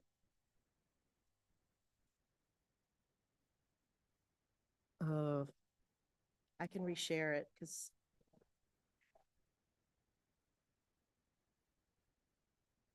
yeah, do it from the PDF. Do it from the PDF. Thanks. The good news is nothing I talked about until we hit that slide is any different. Yeah, it's the one. Right on. There we go. Now I know we're in the right one. Okay. So all the data is as of noon, March 5th. That's when I pulled it again. And as far as who participated in the survey, most people, 67%, or I'm sorry, 67% jumped right in to answering the questions. But about a third, 33%, did go through the process of learning more about the current safety model. It was predominantly, most of the responses came from folks who had an affiliation with CHS. Meaning they either worked at CHS or their student is at CHS, or they themselves are a CHS student. Gender identity, we did have more females participate than males. And then the survey was structured where people could identify with other. And so that's why there were like 2 pages. And some of our, I think our students have the most creative answers in some of these questions. So again, the predominance of respondents were white. However, we did make another push, and that did help these numbers some with regard to our student participation. As far as where folks live, most of the respondents live in the city, which is what we were looking for. But we did have some folks also, this would be a lot of our staff who live in Albemarle County or surrounding counties. And then there's some that live out elsewhere in Virginia or even outside the state who participated in the survey. Primary role, we had 42% parent/guardians participate, and then 33% students. Thanks to that final push, that was really good to see. And then you can see our staff members represented about 9% of the survey respondents, and then we have a nice chunk of folks who are staff members who are also parents, and then community members, former students. And then again, there was this other category where people would put in a narrative like, I'm a routine volunteer, or I'm a grandparent, things like that. Grade level wise, again, you'll see predominant participation from folks who are affiliated with the high school, grades 9 through 12. We had a lot of our juniors, our 11th graders participate, but I think the elementary had good representation as well. And one thing to keep in mind when you look at the data is that not everyone chose to answer the questions about everything. More people chose to provide feedback about resource officers and the cell phone policy than about the weapons detection for whatever reason, but it wasn't required that you had to answer all the questions. So getting into the survey responses, do you think CHS should begin using weapons detection? 38%, almost 39% said both at sporting events and for arrival. Almost 35% said not at all. So I'll warn you that as we go through this data, you're going to see what we have felt with some of the polarized and very different opinions. In some areas of the survey, you're still going to see that type of divide. Now, 21% of respondents did express support for using the weapons detection at sporting events only. Now, what you're going to see for every question is you see the raw chart, if you will, of the overall responses, but then I took the responses and broke them down by role and then by race. And when you first put those tables on the slide, it's like, ooh, that's a lot to process. So I attempted to use yellow highlighting and some circling that to draw attention to certain things. Yellow, the numbers that are highlighted in yellow represent the highest percentage of respondents for that category. If it was within 5 percentage points, then I would also highlight the next highest percentage. And so, for example, parents and guardians, and you have to have the right distance to see those numbers up there. I can see them here though. For parents and guardians, there was, 48% were in favor of having weapons detection at both sporting events and at arrival. Our students were really fairly well split between not at all and at sporting events only, with a third and a third roughly. And then you had 26% that felt that they would want to see weapons detection at both sporting events and at arrival. Staff members were almost evenly split at 38 and 39% between not at all and both at sporting events and at arrival. And then that also applied to that category of parents and guardians who are also staff members, the combined category. So you see the division there. When it comes to race and these responses, the majority of white respondents said not at all for weapons detection. But in almost all the other categories, the majority of respondents were interested in weapons detection for both sporting events and at arrival. One exception to that, well, you can see the numbers on the right side, on the left side of the chart. So I know sometimes percentages can be misleading. So I wanted you to see the actual number of respondents that made up each category. So again, you can see the divide there. We went through the comments a lot to try to make sure we pulled out all the major themes, and because that was another option if people wanted to provide, additional information about why they answered the questions the way they did. And these are some of the major themes regarding weapons detection. There were doubts about the effectiveness of metal detectors for addressing safety concerns. There are concerns about increased gun violence in the surrounding area, and folks who believe that merits consideration of bringing this technology to bear in our schools, potentially, more so high school and middle school, obviously. Alternative safety measures, there were folks who wanted to, make sure we're considering alternative measures to address underlying issues contributing to violence. And then cultural and environmental concerns, and this came up in our previous discussions, concerns that metal detectors may create a culture of distrust and fear, and that it could lead to a prison-like atmosphere within the schools. So those are the major themes that were most recurring in the comments. So moving on to the question about youth resource officers, and should we further explore the role of youth resource officers as part of our current safety model? Quick reminder, 5 means yes, we'd like to know more. We'd like to look at resource officers, and 1 means no, not interested in this model. And so what you can see here is that 60% of respondents lean towards wanting to know more about the role of resource officers for the safety model. And 25% say not lean towards not being interested. And then the undecided group, I call the 3s the undecideds in this case, they are about 14% of respondents, 15% actually, because it's 14.9. So in this case, the data is definitely skewed towards, reconsidering the role of resource officers in our safety model.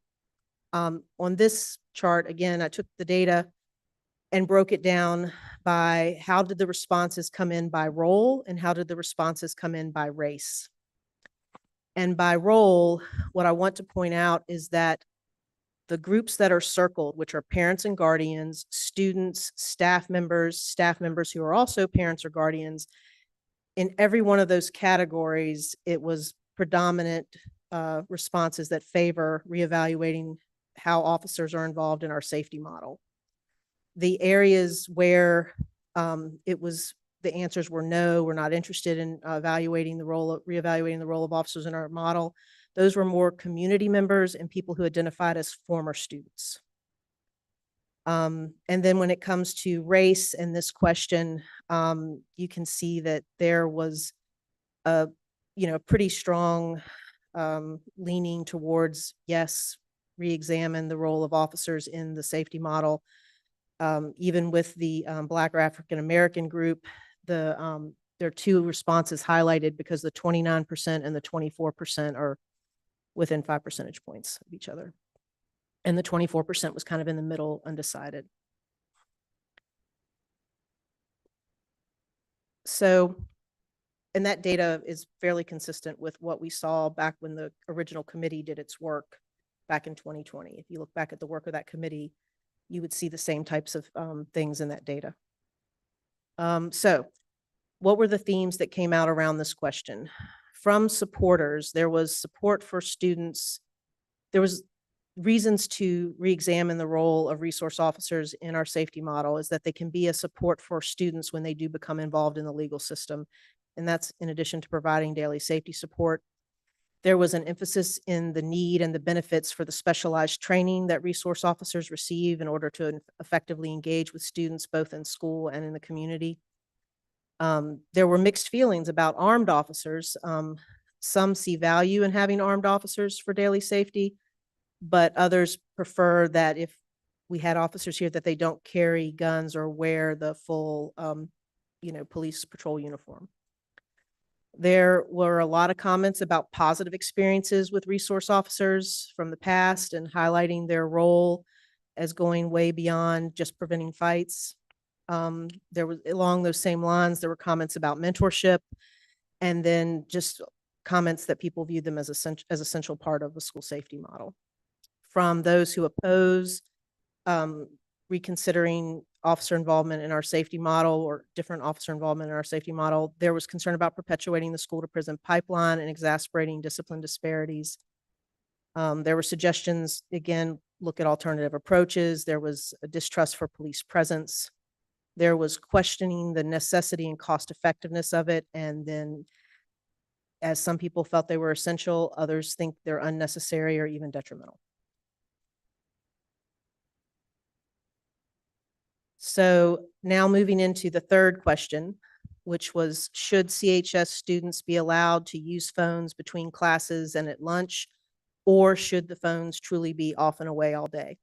So in this case, 1 represents allowing students to use phones between classes and at lunch, and 5 at the other end is the more of the off and away all day policy.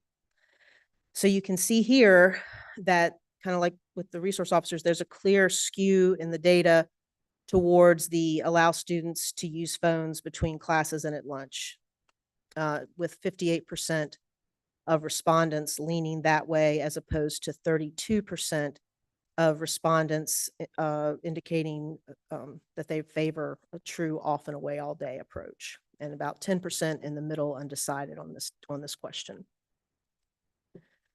Looking at the responses by role and by race, by role, the parents are fairly well divided at 28% and 30% on the different ends of the spectrum.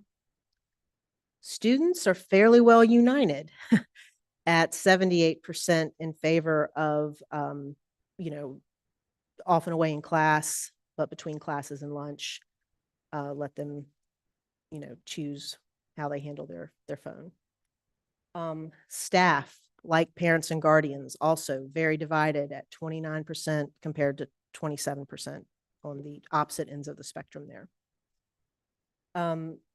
Our staff members who are also parents and guardians leaned into off and away during class at 45%. So those are the highlights there. And then respondents by race, ethnicity, again, it did lean one way, where universally there was a highest or on the high percentage end, with having the policy align with what people generally observe as the current practice, which is enforcement during class, but not so much between classes and at lunch. And so that's how the data came out for the cell phone question. So what were the major themes in the cell phone comments, where people elaborated on their responses? They talked about recognizing the challenges posed by cell phones in classrooms, and concern for the distraction and the difficulty enforcing the policies. There were concerns about the impact of cell phone use on student relationships, mental health, and learning across the board, concerns for all those areas. There were suggestions for implementing stricter policies or designated phone-free zones to mitigate distractions. There were also suggestions for spaces where you should allow cell phone use to balance learning and student autonomy. Concerns about enforcing cell phone policies, especially regarding students abusing the rules and potential confrontation with teachers, having it be a power struggle that actually leads to, damaging relationships between the adults and the students in the building. And there was a recognition of the utility of cell phones for communication between students and parents, particularly during emergencies, and managing actually mental health issues. A lot of people commented about when their student is stressed or feeling anxious, having the phone to be able to communicate with a parent or a friend can help soothe anxieties. And then there were concerns again about distraction and about cyberbullying. And I guess if there's a silver lining in this, it's while opinions on the cell phone policy vary widely, with some favoring stricter enforcement and others proposing greater leniency during specific times, there is widespread agreement that cell phones serve as both a potential distraction, but they're also very valuable for safety. And that is, I think, the crux of the issue. So there was another question on the survey that was just, do you have any other comments or suggestions for us? And so I thought quickly we would review the top 10 themes that came out of those areas. One is just reinforcement for the importance of investment in mental health resources and mental health supports, community engagement and decision-making, promotion of a positive school culture, and along with that, addressing negative school culture elements and bullying, enforcement of discipline policies and consistency with that. Investment in safety measures is important. Community support and involvement is needed. Focus on teacher retention and teacher quality. Increase guidance, counseling, and support staff. And again, that structured support and accountability for everyone involved in the system. So what were the major changes from the data that was posted before the big push on Monday to get more students involved with the survey and what you saw this evening? So as a result of the push, we did get 129 additional student survey participants. We received input from over 420 students, which again represented about 30% of all responses. And for the 3 different areas, as far as weapons detection is concerned, there was a decline from 44% to 39% as far as support for having weapons detection at both arrival and sporting events. The not at all category remained basically the same, and the undecided category, but the main thing that changed is support for weapons detection at sporting events only. That was really the shift, because it's percentages, right? They're working against each other. Where you saw the percentage of supporting both at arrival and sporting events decrease, we definitely saw support for having weapons detection at sporting events only increase. It almost doubled from 8 to 15%. So I thought that was interesting that when we got more students involved, that was their lens on it, or their preference.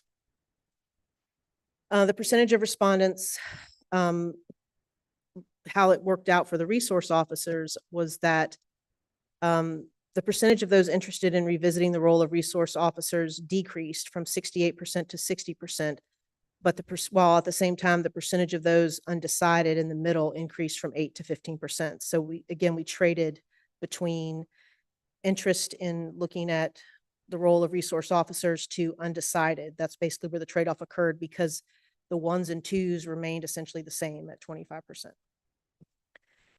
And then for the third area, the cell phones, definitely there was a shift in increase in support for allowing cell phone use between classes and at lunches. That increased from 47% to 58% with that last push for student input. And the trade-off there was definitely more with the off and away for the whole day, because the middle stayed fairly consistent. It dipped slightly from 12 to 10% as far as those who were undecided. So that was the impact of the push for more student responses. And again, just a reminder that all of this work that we do in safety, I view safety as definitely an area for continuous improvement, and it's rooted in our strategic plan, because it's foundational for learning and for really for everything. So it's all connected to priority 2 under the strategic plan. I know this is a long presentation compared to any of the others you have this evening. Is there any desire for me to pause for questions here, or just continue into recommendations? Okay, we'll continue on. All right, so with recommendations, we also are providing supporting rationale.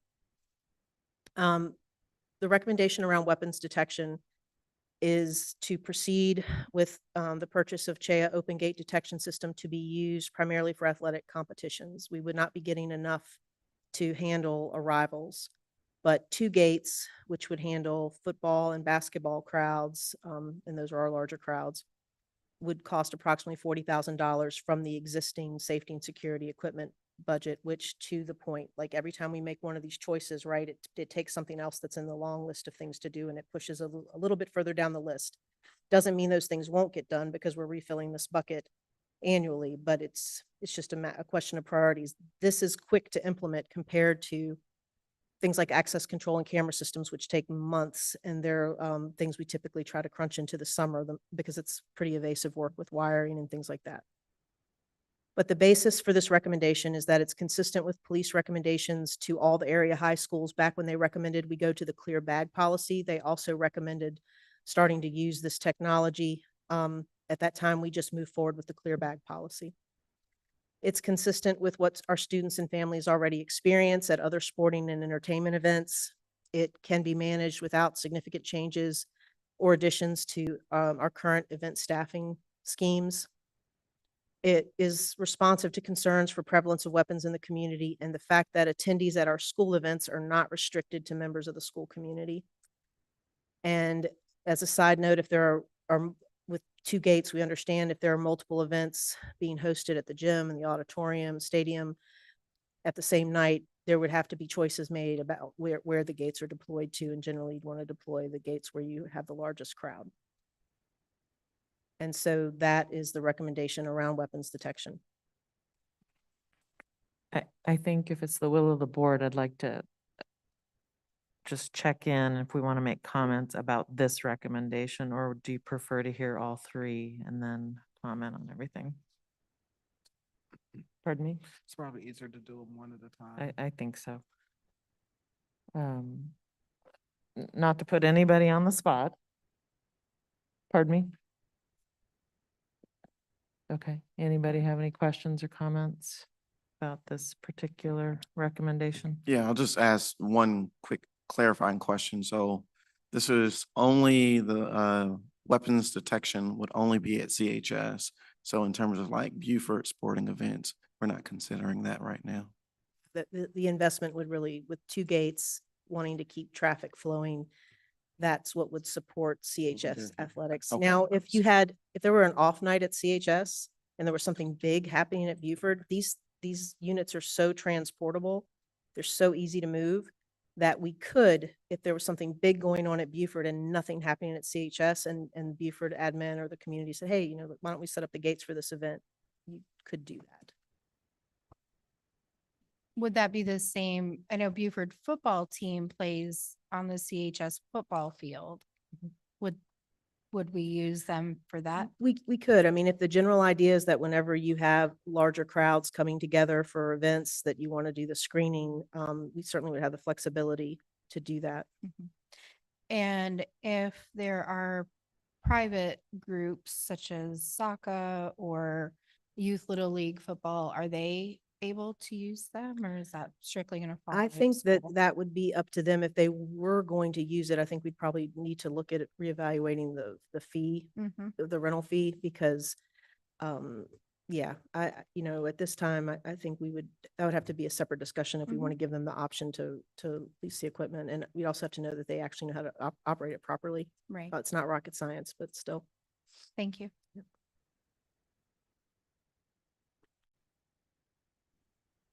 Kim, thank you very much for this. Is this recommendation based on, again, staff's understanding of what we think is the best solution, or is it also considering the survey results? It's considering the survey results from my perspective, because, and I shared this, one of the pushes that we did is I met with the CHS staff on the PL day. They had an optional session where people could come and I would answer their questions and so forth. And I shared with the CHS staff that one of the things I was going to be looking for when we consider all this is what was the level of interest for the staff for having weapons detection, because without clear support from them to help man the gates for arrival, it would not be a good investment for arrival, because we would run the risk of buying 6 gates and not having the staff to run them, and you can't interfere with the schedule of the day and create a bottleneck situation with the students coming in. And seeing those divided numbers for the arrival, using it for, en masse at arrival, really gives me cause for pause, because I agree with those who have concerns about, is this, our money is precious. And I would want to have a higher degree of confidence that we would have enough other people wanting to be part of that system before we would invest in that equipment. So to that extent, I feel like that part of it was something that I considered as we discussed these recommendations. Ms. Heavey? I guess if I have a question, it's, I know nothing's final, but is the survey the only measure that's going to be taken to get this input? Because from what I've seen, and I know like we're all just kind of taking it in, and this is just kind of off my first thought, but it doesn't seem representative just from the demographics. I mean, it was 85% white, I believe. 69% white, I'm sorry. But but still, I mean, I don't know. Maybe again, I know everything is still in the works and nothing is final, but I guess from the recommendation standpoint, like, is that being taken into account? I know there's only so much you can do with a survey, and I know that there was a lot of push to get, input, but it didn't for everyone. And so I don't know. I mean, I could keep talking about it, but that's my question. I honestly, we always scratch our heads, whether it's strategic plan or anything else we do, about how to get more representation from across all of our community with these processes. And I don't know that we've ever had one where we've looked at the results and said, yes, we finally have that balance we're looking to get. I will say that when you look at the respondents divided by race, the majority of people who said not at all were white, Asian, or, with the race reporting now, people can pick however many categories they feel define them. And so I tried to capture any category that had 5 or more respondents. But, yes, we did not get the diversity of responses as far as numbers, but for those who did respond, I thought this was interesting, that a lot of people from different backgrounds all landed in that category of actually wanting it at both, which, surprised me. Another question I have is, I guess, if the recommendation is just to proceed at athletic events, I mean, if the clear bag policy is still in effect, I guess, what is the dramatic change that is, saying we need the weapon detectors at these events? What is? Speaking plainly, most of the time when we deal with different situations, the concern is about weapons in the waistband. And clear bag doesn't solve that. Okay. Yeah, no, I don't know. I know we'll have more, there's more room for discussion, but, I guess, I don't know. From what I gathered, I understand that, like, using it, kind of the first step could be, athletic events or whatever. I just am not sure what, how that information, how, it got from point A to point B, just because, from the survey, I think it was largely the two opposites, right? If it was, all the time or not at all. And I guess is athletic events just like the first step? I mean, why is that the recommendation? No, that's a good way to, I think I get it what you're asking. I do think, if you take the pie chart and you look at those who said at sporting events only, and then those who were like both at sporting events and at arrival, it is sort of a compromised position. I was just, my answer about what was most compelling to me about the data and what I was looking for, given this split, right? You've got about almost 40%, 39% who say we're interested in having it both at arrival and at sporting events. It is sort of taking that middle of the road approach. But again, I have just real concerns about staffing to even attempt the other. And also just leaning into our families, if they have the opportunity to go to sporting events or any large events and venues, this is something that you run into. It's something you encounter. And so just having people, it's something that they would be used to, I guess. So it would hopefully be less disturbing. But yeah, I'm not sure if I'm answering your question, right, Maggie? Those are all the thoughts that were behind. There are a lot of different thoughts that went into it, but there's enough interest here where do we feel like we can turn our back on and not make any move? That's certainly the will of the board on that. Raises my question as a process question. So this recommendation, is it the board's, is this a board vote? Or is this, you're telling us what you plan to do? Technically, the board does not have to vote on it unless you all are saying collectively that you want to have final say on what happens here. I think that as a staff, we can, this is something that does not require funds beyond anything that's budgeted in the security line item. So it is most certainly something that can be implemented at the staff level unless collectively at the board, you all say you want to weigh in whether it happens or not, and which that does happen in some localities. And then another question, and maybe Dr. Johnson, I might ask you to weigh in on this. How has the change in arrival procedures played out at the high school?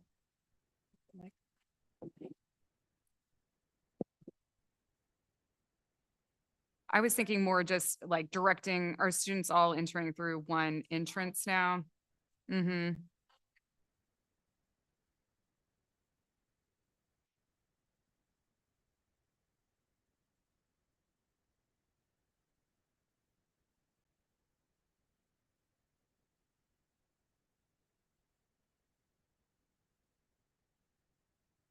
And to date, have we had instances of weapons being found on persons at school or at extracurricular events? So, and I shared this publicly at the parent forum after the reset. There are 2 incidents since I've been here where we recovered what I'll call real guns, not pellet guns. One was at LMA and one was at CHS. These were not recent, these were pre-pandemic. We did have a situation recently where a student thought they saw a gun in the waistband of an attendee's pants. It was towards the end of the game. Reported it to staff. Staff moved quickly, but the person had already left the building. Staff did some really good camera work to kind of figure out who it was. And so and CPD kind of reached out to the person to say, hey, if you did this, this is not allowed, because it was thought that there was a good chance that that what the person saw was correct. My gut feel on that whole situation was it reminded me sort of like one time I went to fly and I forgot I'd been carrying around a tiny pocket knife of my husband's that I forgot was in my purse, and I lost it to TSA, which I know he's still very upset about. But I almost think for some people, it's like they're just not even thinking. So CHS admin did a really nice job. We posted signs to remind people that it is not a place to carry your weapon, even if you're a company used to doing that elsewhere. That happened recently. Excuse my ignorance of this, but at football games, basketball games at CHS, there's usually a CPD presence. We do pay to have off-duty officers support our major, big athletic events where we have big crowds, correct?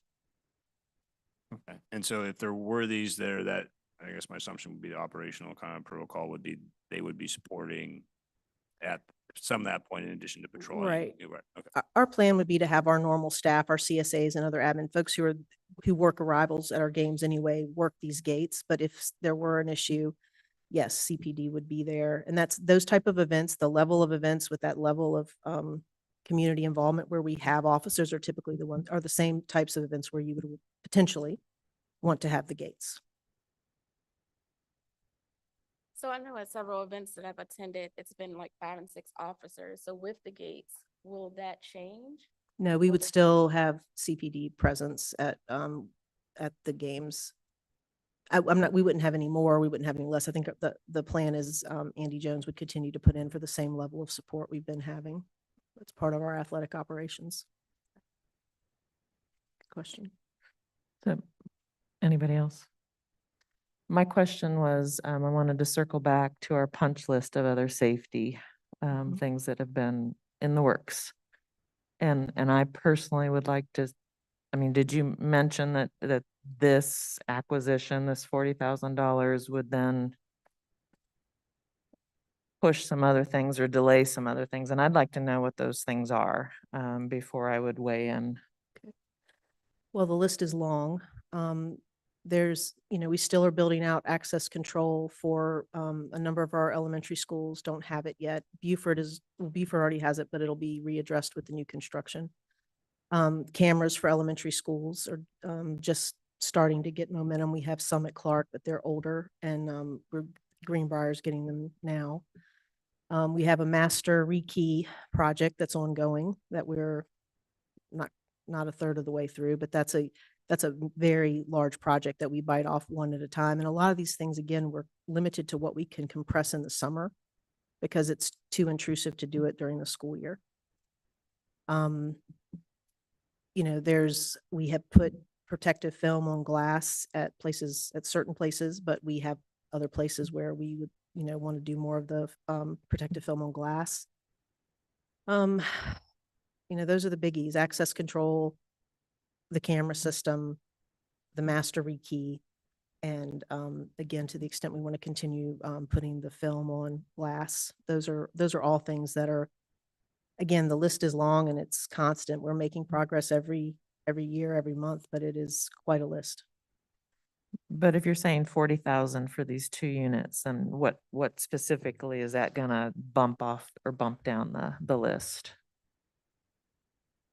It's really comparing in some ways apples and oranges, and because for this reason, like right now, we've got the PO out for the additional enhancements here. You want to know what really bumped our integrator is Mid-Atlantic, and they can only do so much with us. And so they're finishing up at Greenbrier right now. And then we are directing them here next to do those upgrades to all the perimeter doors that we've been talking about. That's the thing that's really going to delay other things, because the $40,000, again, we have a process where it's budgeted. We're refilling that bucket for safety money, and I apply for the state security grant every year. But our integrator that does access control and camera work, they're really the long pole in the tent, really, as to we've already got them booked up through the summer. And by the time they're available to work on those other projects, we would have more money to keep going. So these are sort of like, I don't want to say getting something on Amazon. It's not quite that simple, but these are out of the box. They don't require special wiring. They can work entirely wirelessly. I mean, there's some work involved to get them set up and going, but these other things are major projects that take time and coordination. And we've already got our dance card pretty much fully loaded through the summer. And so I'm not trying to be evasive, but No, I guess I want to right. make sure that if the decision is to allocate that 40,000 to these units, that it is not delaying the doors here, that we prioritize Charlottesville High School doors and the safety here. That's right. So I don't want to ever hear or know, but I mean, I do want to know for sure that this is not going to impact that. No, we are pushing Mid-Atlantic to get here as soon as possible to work on the next wave of door projects here. Okay. And as I believe Mr. Kugler shared this, or I did it, I can't remember who, but I believe we've shared publicly. Well, I know we told the staff, CHS staff were asking that same question when Todd and I met with them. And we said, look, you might see them start to work here this spring, but it won't all be done until you come back next year, because that work will continue into the summer, and the CHS staff is aware of that. And can you re-explain, just for people that are listening and for the board, when you say door projects? Okay, so the door project here at CHS involves adding access readers on the inside of doors and audible alarms, so that if someone props a door or goes out of a door without a credential, a fob, it will actually trigger an audible alarm. And that will help us deal with door props. And also just with the challenges of managing this very large building, and the fact that students can come and go through all these side doors without, we can't monitor them all the time. This gives us a better way of knowing what's going on with those doors. So it's a combination of adding the interior readers and the audible alarms.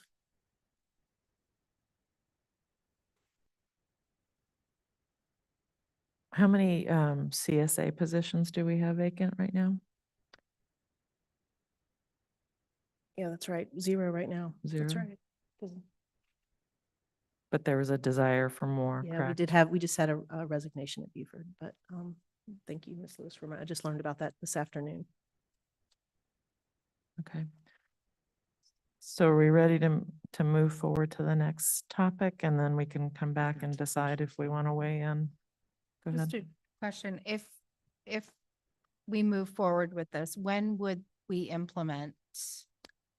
these? So units? I believe these can be delivered within the school year. And so we could pilot them at some spring sports, like a soccer game or something like that, start to get staff used to using them. I believe we could get them in and get folks trained on how to use them to try them out at some soccer games. You wouldn't need necessarily 2 gates for most of our spring sports, but we could certainly give it a try and have so that people would be ready and know what to expect for football season, which would be the first major sporting event where we would want to have gates.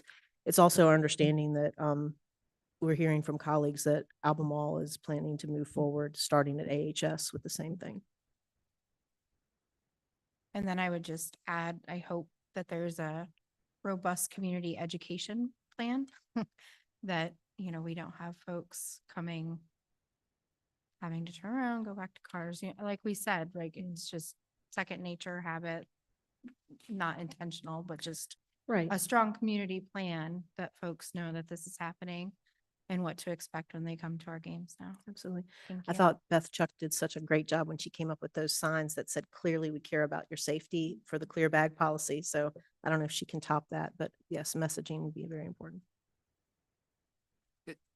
Sharon, it's not a question, but I mean, I'm personally not for these in any of these situations that were provided. So I would like the board to take a vote because I'm not clear either where all my other colleagues here. And we've talked about it twice at least now from staff reports. And I feel like if we're going to be hearing like again, twice in a meeting and taking so much time to review such a information and potential decision, we should be taking action on it and providing that guidance one way or the other.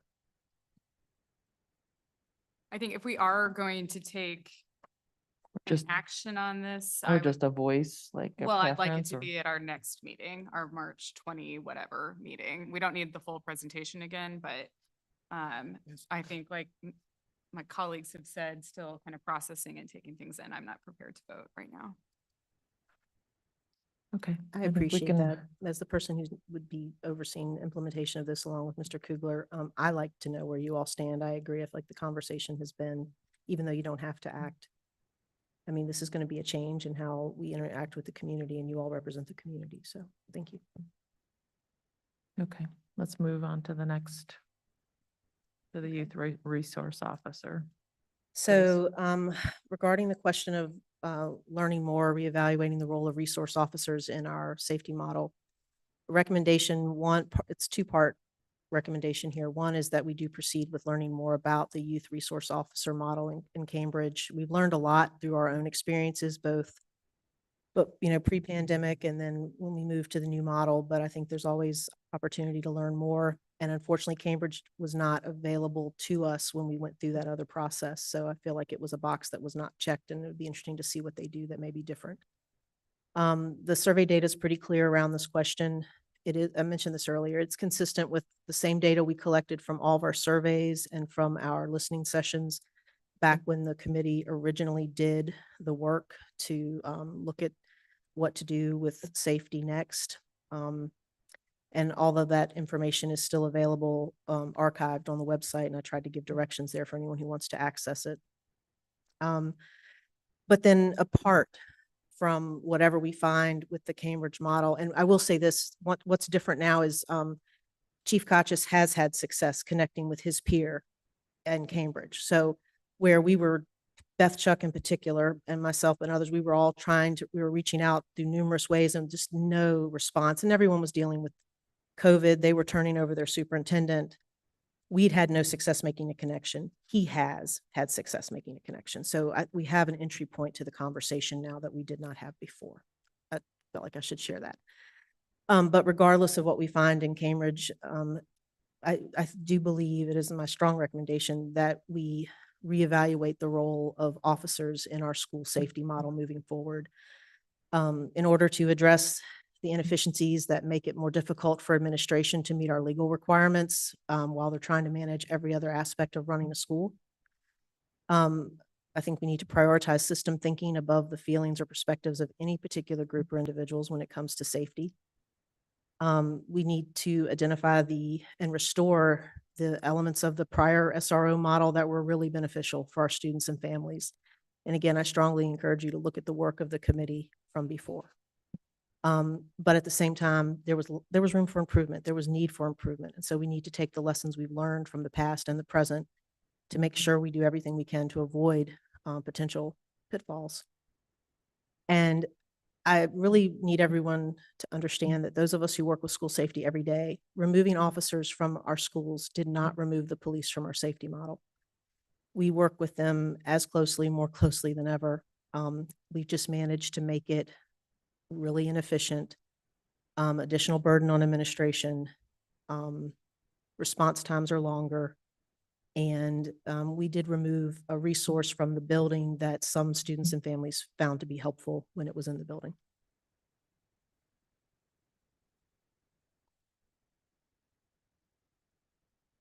Okay. Any comments on this? Ms. Heafy, do you have any comments? No? Great. Mr. Meyer? No, thank you for this recommendation rationale. I think this is, I mean, there's not any specifics here what we're trying to do necessarily yet, but I think the rationale and what you laid out makes sense to, going to continue to those discussions. I don't know if we need to exactly be fixated on the Cambridge model, but rather, I think, working with our local police department here to best figure out what works best for our students, not only from a safety perspective, but also, again, their mental health and everything else that's going on. So, thanks. Ms. Burns? Mr. Morse? No? Ms. Cooper? Ms. Dooley? No, I agree with what Mr. Meyer said. Like to that end, I don't know, like, does this need action? There's not really a decision necessarily. Like, I would be interested in taking action once we have more information on what this optimal model looks like. I mean, I want to trust the people who are in the building who are saying what we're doing right now is not sustainable. It's not efficient. So that's my 2 cents. Ms. Richardson? I will say that I'm interested in hearing about the training and reviewing the policy related to the searches. Like, I'm curious to understand the process for that. Absolutely. I'm looking at you, Ms. Burns. Yeah, I think I'll agree with Mr. Meyer, Ms. Dooley. And as I have said before, my oldest son would not be the successful adult he is had SRO Darius Nash not done the work with him that he did. And this is very important to me. I appreciate the good work that our current police chief is doing in the community and the interaction that he is having with our community and that his officers are having in the community. And so I think I'm interested in learning what that looks like for our community and the issues that our students are facing in the community that they live in and that our families live and work in. And so while the Cambridge model may be a great model, we don't know, just how do we take bits and parts of that and apply it to the scenario here in Charlottesville? Nothing.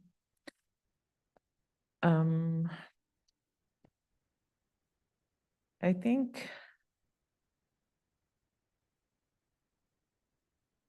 well, a question. So what are the legal requirements that you reference that we're unable to meet? So we're meeting them. It just takes a lot of different phone calls and coordination where before the people are just right in the building and it's taken care of. So mainly around threat assessments and mandatory reporting. The pieces around coordination and crisis management planning, you schedule meetings for that type of work anyway. So I can't count that part. But mainly threat assessments, which we have a high volume of, and then the mandatory reporting determinations and following through on that. Okay. And then could you speak a little bit more to the bullet point that says prioritizing system thinking above the feelings or perspectives of any particular group or individuals? So before, when we went through the process that arrived at the current model, there was through December, all the data from the surveys and the listening sessions is what we called them. It all looked very much like what you have here, what you see tonight. And it was a minority of voices, but it wasn't necessarily Black and brown voices that were the loudest. And so we did end up with a model that definitely represented the minority, but I'm not entirely sure what minority we were representing. And I feel like with safety, and so I'm talking about feelings here, and I'm saying we shouldn't, but I struggle as a professional, how we say that any one group's thoughts about safety are more important than others. I think it needs to be a systemic approach that serves everybody, avoids the pitfalls that are very real, and potential pitfalls. I'm grateful for all the lessons we've learned, but I think if there's any place where we need systemic thinking and not feeling or fear-based thinking, it's safety.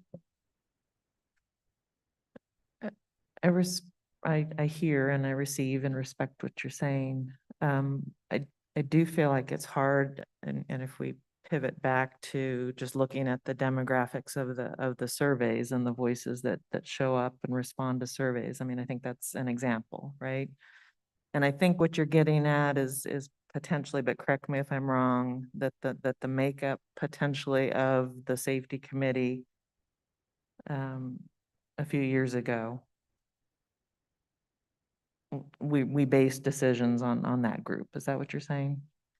And potentially that they're making decisions or they're making statements.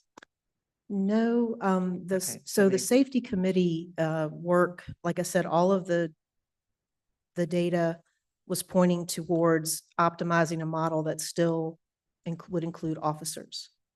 But then if you look at all the presentations from that work, between December and then January, when we had our public forum, a message was received that the job of the committee is not to come up with the optimal safety model. The job of the committee is to come up with an optimal safety model that does not include officers. And so at that point, we pivoted, and the process was steered intentionally to a model that did not include officers, because I was instructed that was the will of the board.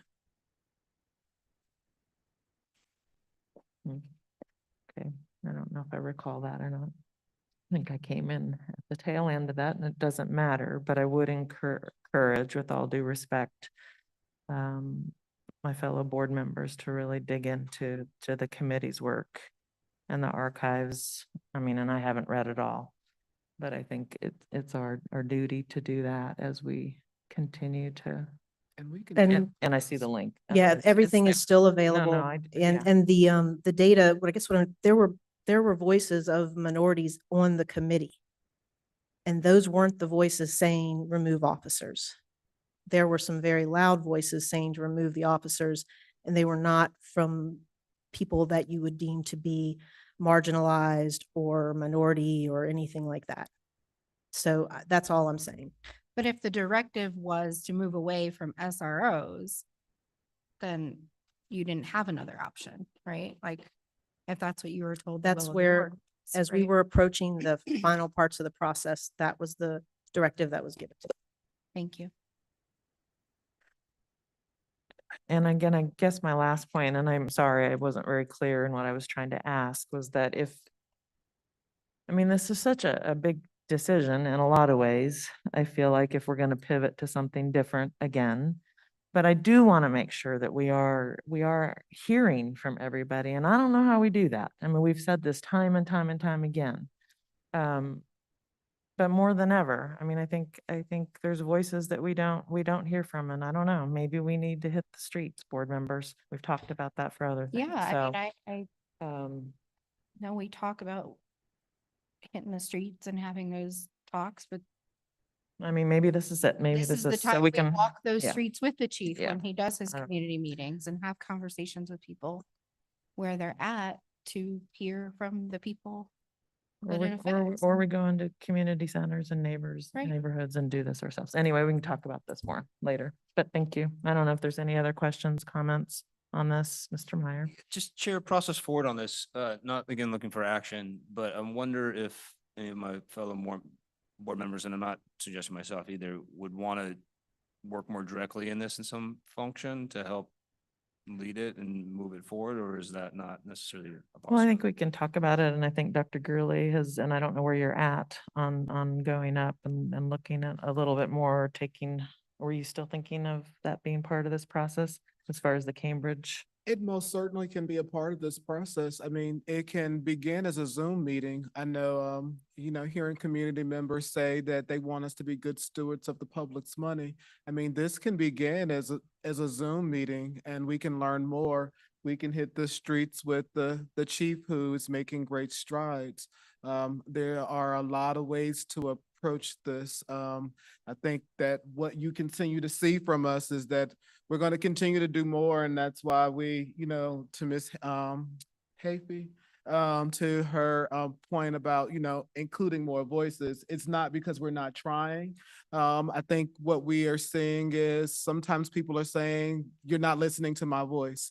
I thought about what Mr. Moore said a long time after the last board meeting, and he said, I have a great relationship with police officers, but we still hear voices of people who don't look like us saying differently what's best for Black and brown people. So if there are, Black and brown people who feel strongly that we shouldn't be pursuing this, then I do want to hear that, because I think you all want to take that into consideration as board members, but our voices are not the voices that tend to be amplified here in Charlottesville, and we have to do better. Do we have ways to incentivize people to get those voices? Because I've talked about this the last board meeting when this was a discussion.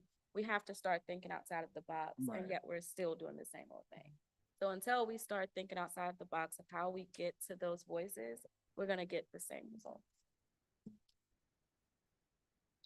Maybe we can work with the people who are, leading in the neighborhood. I don't know the names of the positions. I know some of who the people are, but like at the City of Promise and what's now Kindlewood, and like have meetings in the community. Right. And I will tell you too, Ms. Cooper, I was thinking about a moment.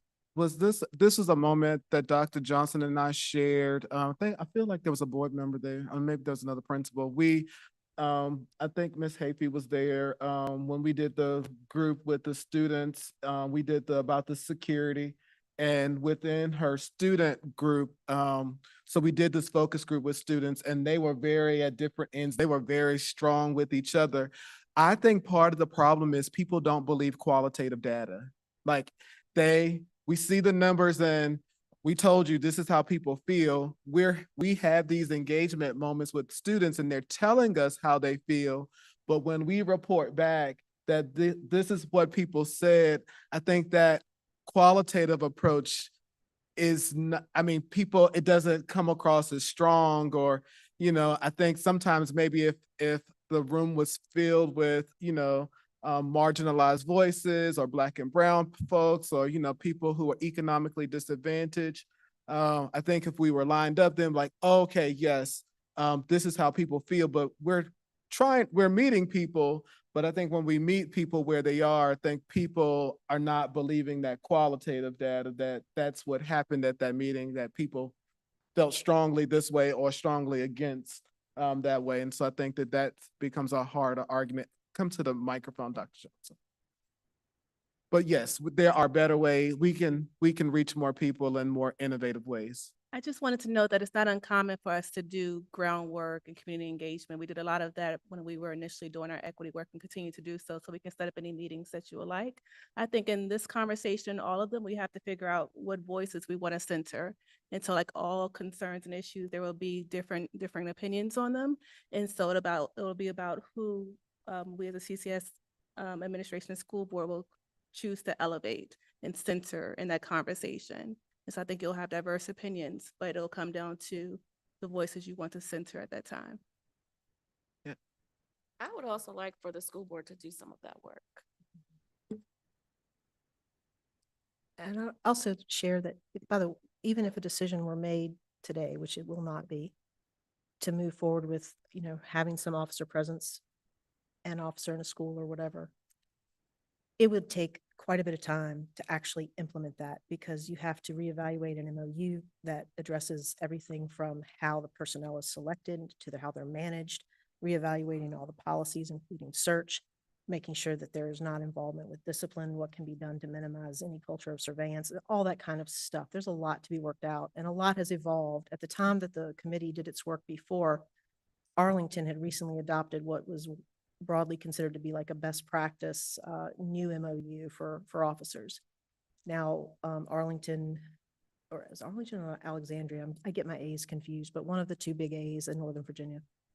Anyway, they also were like other divisions who removed officers after May of 2020, but then they did end up reinstating them, as did Albemarle, on a lesser basis. And I think that's something else that needs to be considered, is what number is the right number, if any number, because of, again, the operational things with efficiencies and so forth, and services that families and students may or may not want more readily available to them. Yep. All right, but it would take time, months, I'd say at least 6 months, and that would be probably a little on the optimistic side. It's a process. Okay, so cell phones. The recommendation and rationale around cell phones is to maintain the current practice of off and away during class.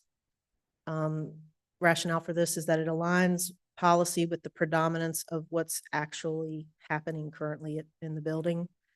It refines our practice to ensure consistent enforcement. That was a theme in a lot of the comments, is whatever you say you're gonna do, just do what you say you're gonna do. With young adults, with children, as a parent, you understand the importance of doing what you say you're going to do and consistency. And that came through in the comments. Admin will continue to support teachers and students in managing the expectations. It supports student agency to regulate in-class and out-of-class expectations. And we would need to also provide additional supports for staff who are struggling with students not responding to tier 2 and tier 3 interventions. So that would all be part of maintaining what is the off and away during class practice, if you will, and formalizing that under policy. Along with that, there's a recommendation to create a standing working group of diverse students, staff, and administration to focus on school climate and culture. We need to monitor school climate using existing data and other sources. We need to include in that specific initiatives around the impacts of cell phones and screen time, and extend this education and outreach to our middle and elementary schools. There were some suggestions in the surveys. You know how sometimes you'll see older students go visit the younger schools and talk about, don't do drugs and those kinds of messages. Educating a cohort of our CHS students to be leaders in this area, and they can also hopefully influence their younger peers. And then spearhead activities to continuously improve climate and culture, helping everyone to have a sense of belonging. Some of this work, I believe, is already underway at CHS they've been trying to form a group to focus on climate and culture, but this is just, trying to dovetail in with that.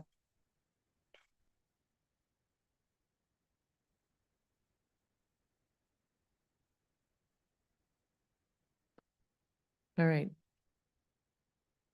Go ahead, let's start. Chair, from our left. process-wise, again, question, this would be a policy change, so it does require a vote, correct?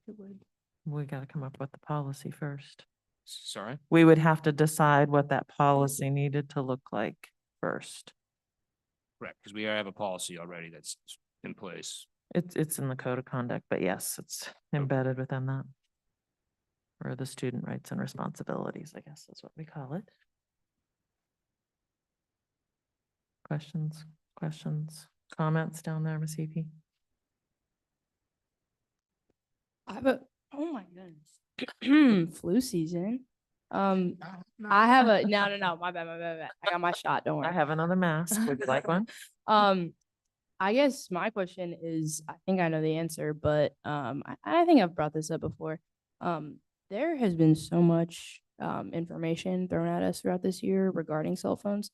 And I think the biggest one that keeps coming up is, were those pouches ever ordered? Because there have been, I remember so many people telling us that they were coming by, October, by September, but I assume they were never ordered. And is that information correct? And if not, why was that put out in the community? Not that, this group of people had any doing with that, but I mean, are you guys familiar with that and how it's I'm going to all- need to defer to some of my colleagues on the status of Right. that piece because didn't work with the vendor.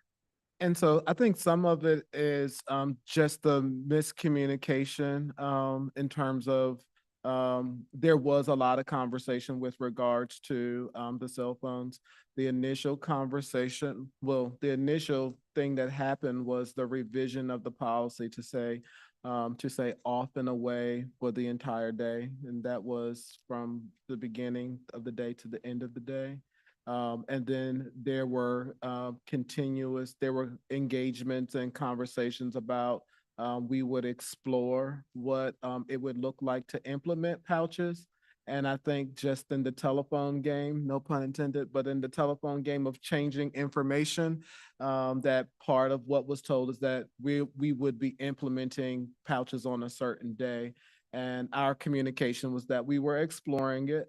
And in the meantime, what was happening is that, we were getting feedback from you, from your peers, from our teachers in terms of what was working, what was not working.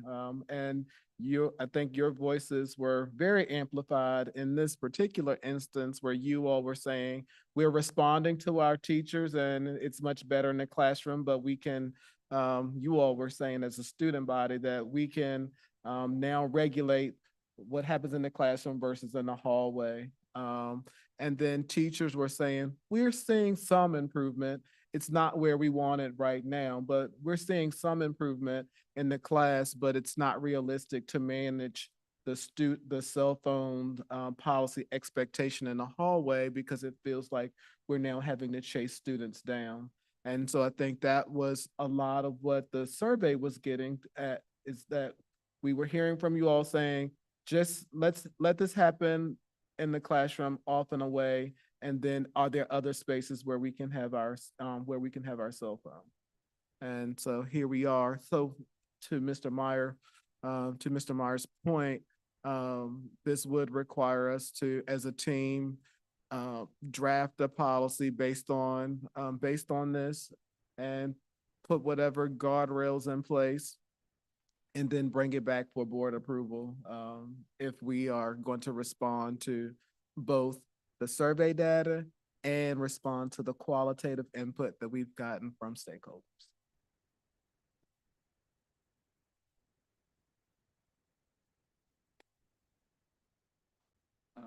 I guess I do have a quick question. When we're talking about, talking about implementation, so the earliest is probably next school year. Is that what we're thinking about? You mean with like yonder pouches? I'm not even talking about yonder, just the off and away, but Off just and during away. class. Well, the off and away during class is become more of a norm Mhm. now. So I don't think that would require a delay. I think it's just being really clear about it. I think part of the problem is there's been this disconnect between what was just determined for policy and then sort of what the practice is that you see most often going on in the school. So resolving that disconnect could be done in the course of this year. Off and away for the day, moving to that again would take something like the yonder pouches to pull it off, and that would be a longer timeline, I would think. But I think your recommendation is to follow the survey results, Right. which would require us to, if we were going to follow that, follow the recommendation and then allow the cell phones in the hallway and in the cafeteria, then we would just make a policy change and we could present that Right. when we do all of our spring policies. I'm sorry, I may have misunderstood the question, but yeah. Nope, you're spot on. Thank you. Ms. Cooper? Ms. Dooley? I think I know what you would say, but. Ms. Richardson? Yes, I wanted to know if you had any examples of the activities that you guys are spearheading. I think I need Dr. Johnson to speak to that because there's been one BKT time that was, I think, a big success. I don't know what else is being planned, but really and then Maggie spoke to some things, but I think those are mostly senior focused. So you were Was that talking for about the climate? I think when we talk about school culture, is that what you're thinking? Climate and culture activities, Yes, right? yeah, if we're saying we're doing that.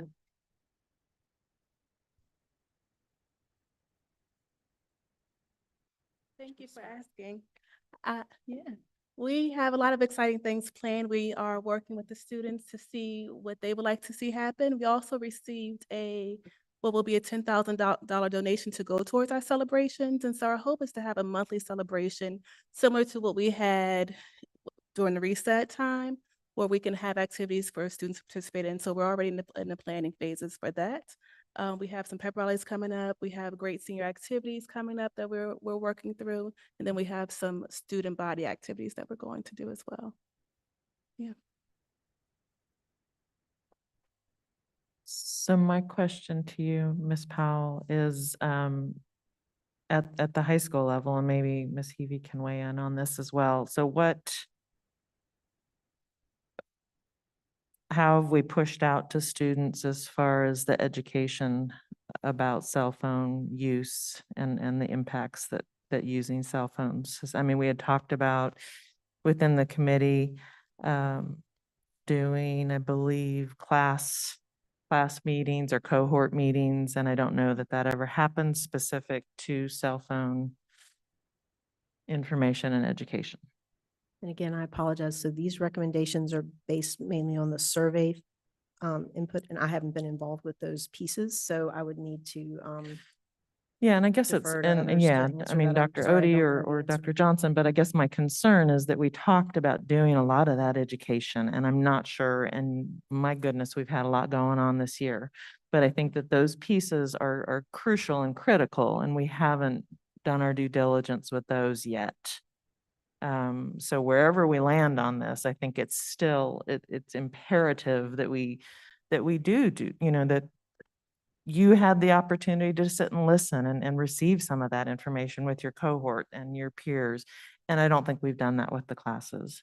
So I think if we are going to sustain this, whatever iteration of this we land on, we have to do that with our students. And I think with the staff as well. And I know they've had bits and pieces of this, but again, there was a lot of great work done by committee members to really get us to where we are. And I think we owe it to our students, to our kids, to put that out there and for that to be part of it. And wherever we land, I'm asking and I'm hoping that we can make sure that happens.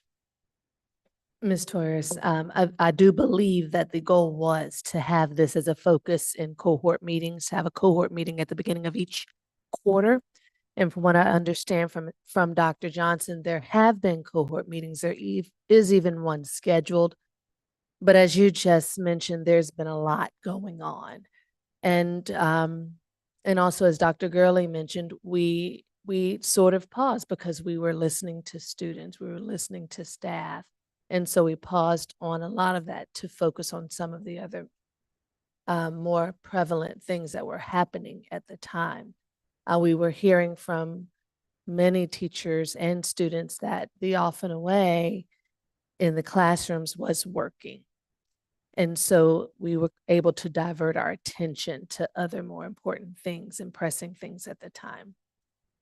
So there was absolutely great and meaningful and important work that happened in those meetings, and we can continue to push forward with it. But I believe just based on Ms. Powell's presentation, she has presented information and data based on what the survey has brought, is what the way No. people want to move. Right. Okay. I mean, no disrespect to students. I mean, we kind of know what you guys want, right? But again, the point, is that they really haven't received that background education, I think, which might and might not have swayed, the data from the survey, but I think it's still important to put it out there. And I'd want my child or my student to hear that. So, yeah, I'm not, Right, because we still want to create the culture, the healthy culture of cell phone use, technology, creating boundaries, being safe, all of the things we talked about. have talked about, at least since I've been on, and all the good work that the committee did to talk about why we didn't want cell phones, right? Why we wanted them off and away, but to implement some of those strategies and learning coping mechanisms, all those other things to be successful off and away in the classroom. Right. And I feel like there's been so much good work on changing processes, implementing processes, trying to get some stabilization here, you know, in the high school and within the division. And I think that all needed to happen. So I don't feel like we've given, so with a more stable environment to then come back to this instead of loosening it, I think is really important to try that. I mean, I think, you know, if we were to look at, and I remember hearing right after the reset, so many people coming in and saying, are we going to be able to sustain this? And so I feel like we're sustaining stability here with processes, you know, coming in the front door, changing those types of things, which are helping and so important. And again, I feel like we need to try and attain what we had recommended as far as the off and away. And we've got a new principal coming in and some new leadership, and we've got APs who are, you know, supportive of this and know, and maybe we can do better. You know, maybe we can continue to elevate it a little bit more. Maybe we can find phone zones, you know. I mean, I'm all for people, and I get it that there are students who need to, for different reasons, communicate with their families. You know, whether it's a language issue or emergency, I get that. But I also feel like walking out of the classroom and the first thing you're doing is FaceTiming your friends, you know, in another part of the school is not healthy. And it's not what we need to be doing in school, but that's my opinion. Anyway, I'll back off now. But I appreciate everybody's work. I appreciate the data and the surveys, but I still think we can't let go of what we had hoped to do. My opinion. Thank you. Chair, real quick, I mean, so are we, I don't think we're taking a vote on this, but I mean, I like that second bullet, and I think to your point that I'd like really see that follow through on and implemented if it hasn't been fully yet, and or tried again before. So is that what's going to happen? Which second bullet? Okay. The create a standing work group, and then again do all this other spearhead activities, and again focus on culture and educate the students. Yeah. Yeah. Okay. And then we're not doing the first bullet. Right. Okay. Is that that's my will, is to not do one. I don't think we should be in the practice of passing a policy and then 6 months later changing that policy. I think there was a reason and thought that went into the policy that we adopted. And I very much appreciated your points, Lisa, just about stabilizing, righting the ship, and then making an assessment. I don't want to just like throw spaghetti at the wall, you know, trying to see what fixes. Sorry, Maggie.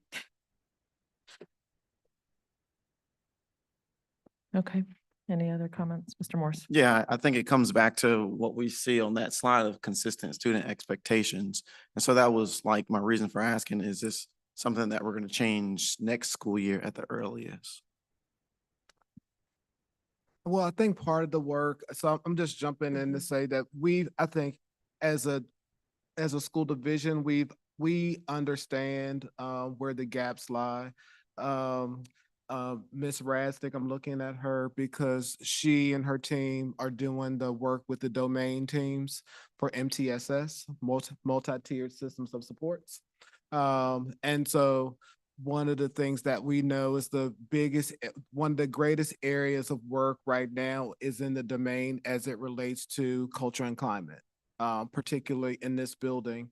And when we talk about culture and climate, it's the tier 1 expectations, which address the consistent student expectations, consistent expectations for staff members, because if you can get a group of teachers in this room and they will tell you that my colleague is not enforcing the policy, or vice versa. So we know, so I think where we leave this in this room is that the work from the domain teams through the MTSS will address this component of it. Again, I think where we're leaving this is that we have a policy right now that says off and away, which expects teachers to chase down students in the hallways, and they're saying, I can't do that. I can't do that. So I think we have to be mindful that we have a policy right now that most teachers would say it's not practical in application because I'm not chasing a student down the hallway to get their phone. But we can address all of that through our domain, through the domain work and creating and those expectations.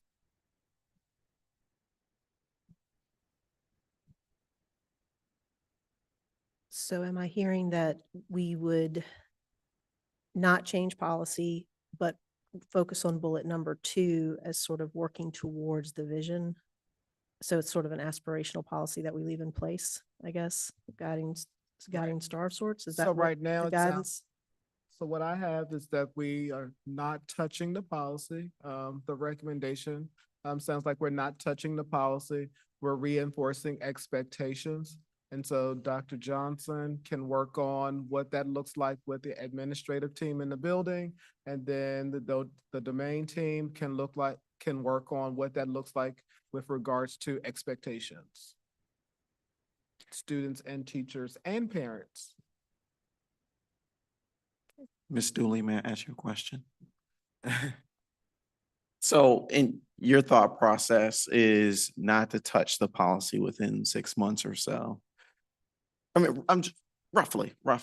So if a new policy were to come up when we're dealing with policy in this, May or June, like, does it still fit within a appropriate time to discuss, or would it, like, in your opinion, wait another year?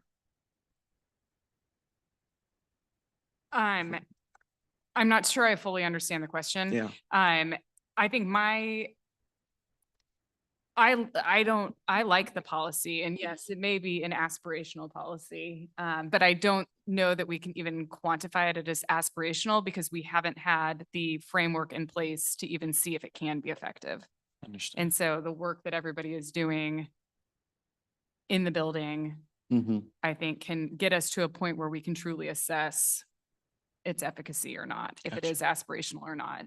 And I think that second bullet point that we've given directive to focus on, the school climate and culture, gets at creating that framework where we can truly determine whether it functions or not. Understood. So could a policy come up for May? Well, I'm not saying that before May, addresses but this in May or in Yeah, June, during possibly. a normal, yeah. Um, Because the reason why I asked that is I am not opposed to the recommendation. Mhm. I just prefer to stay consistent in our expectations, if that makes sense. I would agree. I'm not opposed to the recommendation either, and I think I want to be mindful of the data that has been captured, though somewhat split. And if we were truly interested in student voice, we got it. And I just want to be mindful of that too. They are students and perspective does matter. But I don't know how this work gets done and enforced currently, given current staffing, current climate in this school. I think that's a heavy lift. Just being honest. It's a lot that we're asking people to do every day. We have a lot of new CSA staff members, and I'd like to see them build relationships with our students and become trusted adults and have that positive relationship to then be able to enforce a policy like this.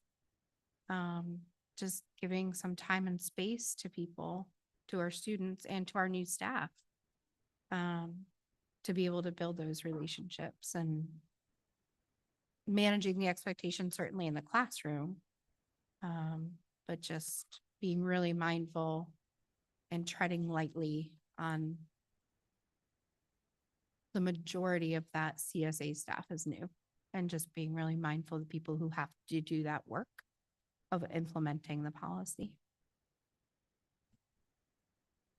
If I could, Ms. Powell, I know you've been standing for a really long time, so I apologize. I want to kind of echo what Ms. Burns said. I think, you know, as a student, I was appreciative that the survey went out, and I was appreciative that, you know, we got the chance to express ourselves. And I think the data was there. And I think if, you know, that's what we're looking at. I mean, there was a strong, I guess, at least for student voice of, you know, what our opinions are.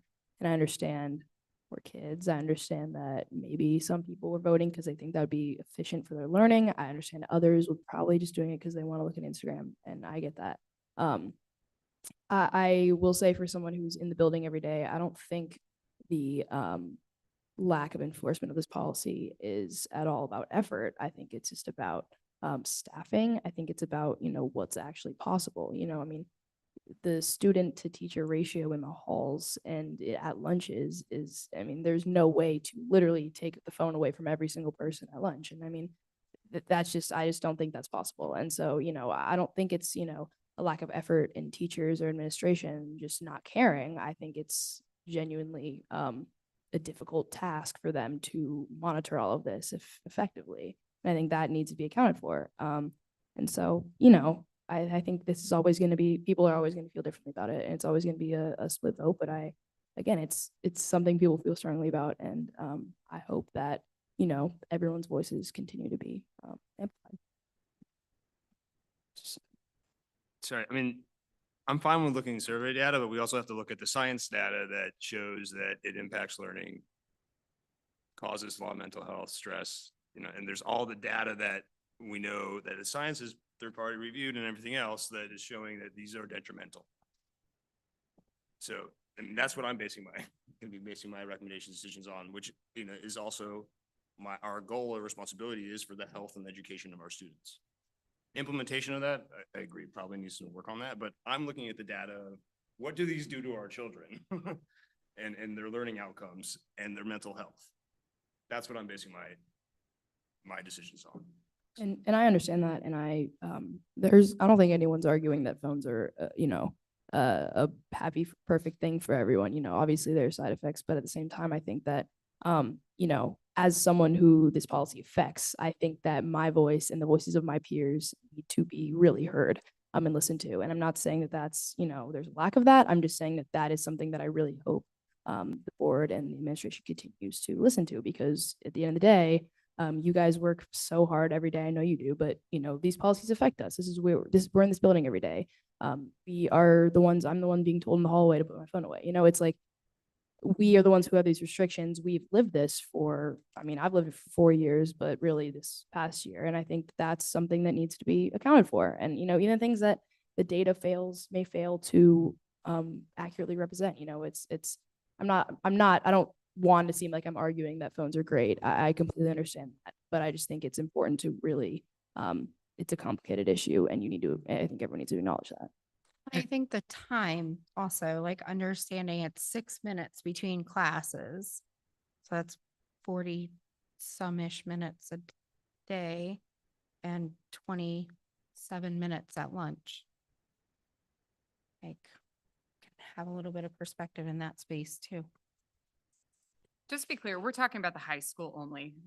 There's no recommendation to change Right. a policy at CMS. No. Correct. I should have included that in the slide, but that was in the comments a lot too, is that, hey, whatever's working at the middle school, leave it alone. Absolutely. All right, thank you. So wrapping up. I think we can bypass this Yeah. slide because we've Yeah. teetered from this. So I think we've established what the next steps are. Thank you. Thank you. Appreciate that. All right. 11.0 is board response to written reports. And then we are now to comments from members of the community, our second opportunity. So if there's anybody here in the media center who would like to come up to the podium, please do so now. And I see nobody jumping up. So if there's anybody online, please raise your hand or use the raise hand icon and we can elevate you. And I don't see anybody there either. So we are now to comments from the board. If anybody has anything else above and beyond or outside of what we've talked about that you would like to share, now is the time to do so. We'll start down here with Ms. Richardson. All right. I want to say that I'm excited to hear that the seniors are going to have a senior trip because when I graduated, we did not have one here. So that's really good to hear, especially since it's been such a rough year. I do want to take a moment to acknowledge Matthew Resnick and Talitha Howard. They put together an amazing Black History Month celebration that I was a part of. And I just wanted to say that the teachers and the students were great and I really enjoyed being there and I hope to attend next year. So that was it. Thank you. Thank you. All right, Ms. Cooper. Okay, Mr. Morris, Ms. Byrne. No? Ms. Heaphy? I mean, I guess I'll talk, you guys, if you're insisting. Like I said before, this is my last time turning on this mic that really I'm really bad at using. So I'm really sorry. It's probably happy that I'm done. But I've really enjoyed this experience and I'm really grateful once again to literally each and every one of you. You know, I think this year with everything that's been going on, you guys have done a great job of working to amplify student voice. And that's something that I'm really appreciative personally and that I know I can confidently say that the rest of the student body is. Like I said last meeting, I think, for whoever's out there listening to me ramble like for the 50th time, I think that we need to take advantage, members of the school community need to take advantage of opportunities like these to speak with the board and get your voice across because they do listen. I mean, I know that firsthand. I mean, I was given this seat and, you know, I'm given this opportunity to speak my mind. And so I think, you know, parents, whoever's watching this, you know, tell your kid to come. You know, if they're coming home and complaining about things, tell them, you know, we can handle it. I mean, I think Dr. Girl has heard a lot of complaining, but I think he's got something, you know, a tough skin. So, so yeah, I mean, that's, I guess my, what I'd say is just, you know, every voice matters. And I think a great thing about the school community, one of the many things that I love about CCS is that that's recognized and, you know, you know, they want to prioritize the voices that are representative of the community. And I think that's something that needs to be taken advantage of because no change is going to happen without, you know, action. And so, yeah, thank you guys again for all you've done. I really, really appreciate it. And unfortunately for you, this will not be the last of me. I'll probably still come to these things and talk to you guys. So thank you. Thank you so much for being part of our board. Appreciate your voice. We really do. Yep. One more thing. Last thing I promise. You guys are very lucky. The next person in Kells is like one of my best friends and you guys are looking out. So if like you guys are don't worry, you're set. You're set. So yeah, I do look forward to getting to know Kels a little bit more. I sure enjoyed watching her on the court and the rest of the team and the boys too. So a big shout out as we've all done. And again, I don't know that we can ever shout out enough just how much they poured their hearts and souls into their seasons for Charlottesville City Schools and for the community. So forever grateful for the number of games that I was able to attend. It was wonderful. I do want to just quickly do a shout out for, again, it's kind of a special ed advisory committee, but it's something that the Parent Resource Center hosts every year. And I've managed to always have a conflict every single year. But I think I can maybe attend a little bit of it. So it's called it's the 2024 Life After High School. And so this is a transition conference and resource fair. And it's held at PVCC. It's this Saturday from 8:30 to 1. And it is an incredible event. And there's all kinds of workshops. Let's see, it's for teens, families, all professionals are invited.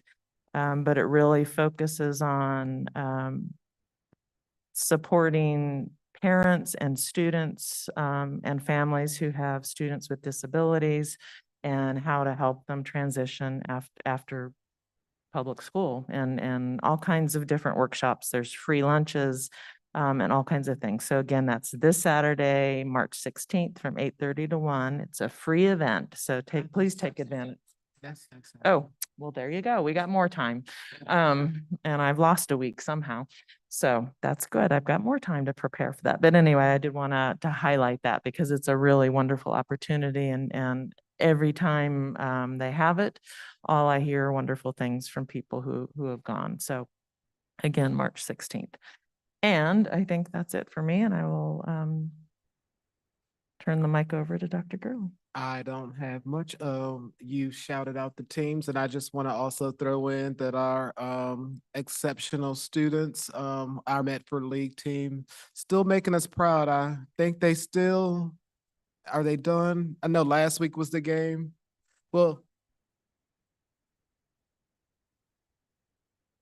Well, they're always our champions because they really have shined this whole season. So we have been very proud of them.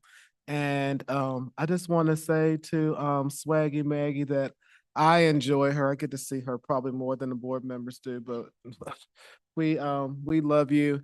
And I think just for everyone that's listening, everyone assembled, that the doors of this central office are always open. If you have questions, suggestions, you need to vent, you just want to give some praise, yes, we are back on Dairy Road. That is an announcement. We are back at 1562 Dairy Road. So if you do have some feedback to anything that's going on in Charlottesville City Schools, we are here. I'm here, and someone's able to just be a listening ear and implement where needed. And that's it for me. Thank you, sir. And work session wrap up. I think we let you off the hook tonight. All right, and upcoming meetings. So we do have spring break coming up. So, and because of that, our April meeting is being pulled back a little bit, and that will actually be March 28th here in the Media Center at 5 o'clock. Chair, on that, do we want to push it to after? Or is there a reason why we're doing it earlier? I think the schedule's already, the calendar of meetings has already been voted on and approved, and that's just the way it fell. Otherwise, it condenses the, It's going to condense, Either one way. of the months. It either condenses March or it condenses April. We had a back-to-back meeting last year in April. So if we move it to April, you will have a back-to-back meeting in April. So one of the months we'll have two meetings that are like 2 weeks apart. Okay, and are we expecting a budget amendment meeting anytime soon or no? no, I think we have to wait till we hear what is passed at the state level. And then, go ahead.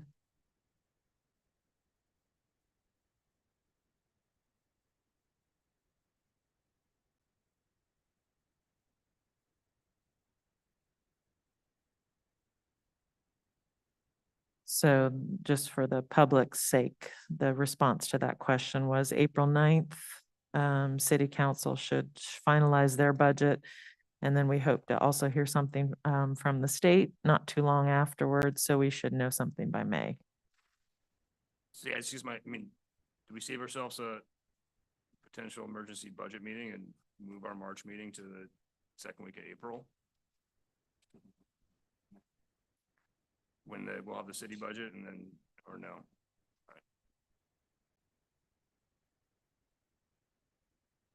So when is our?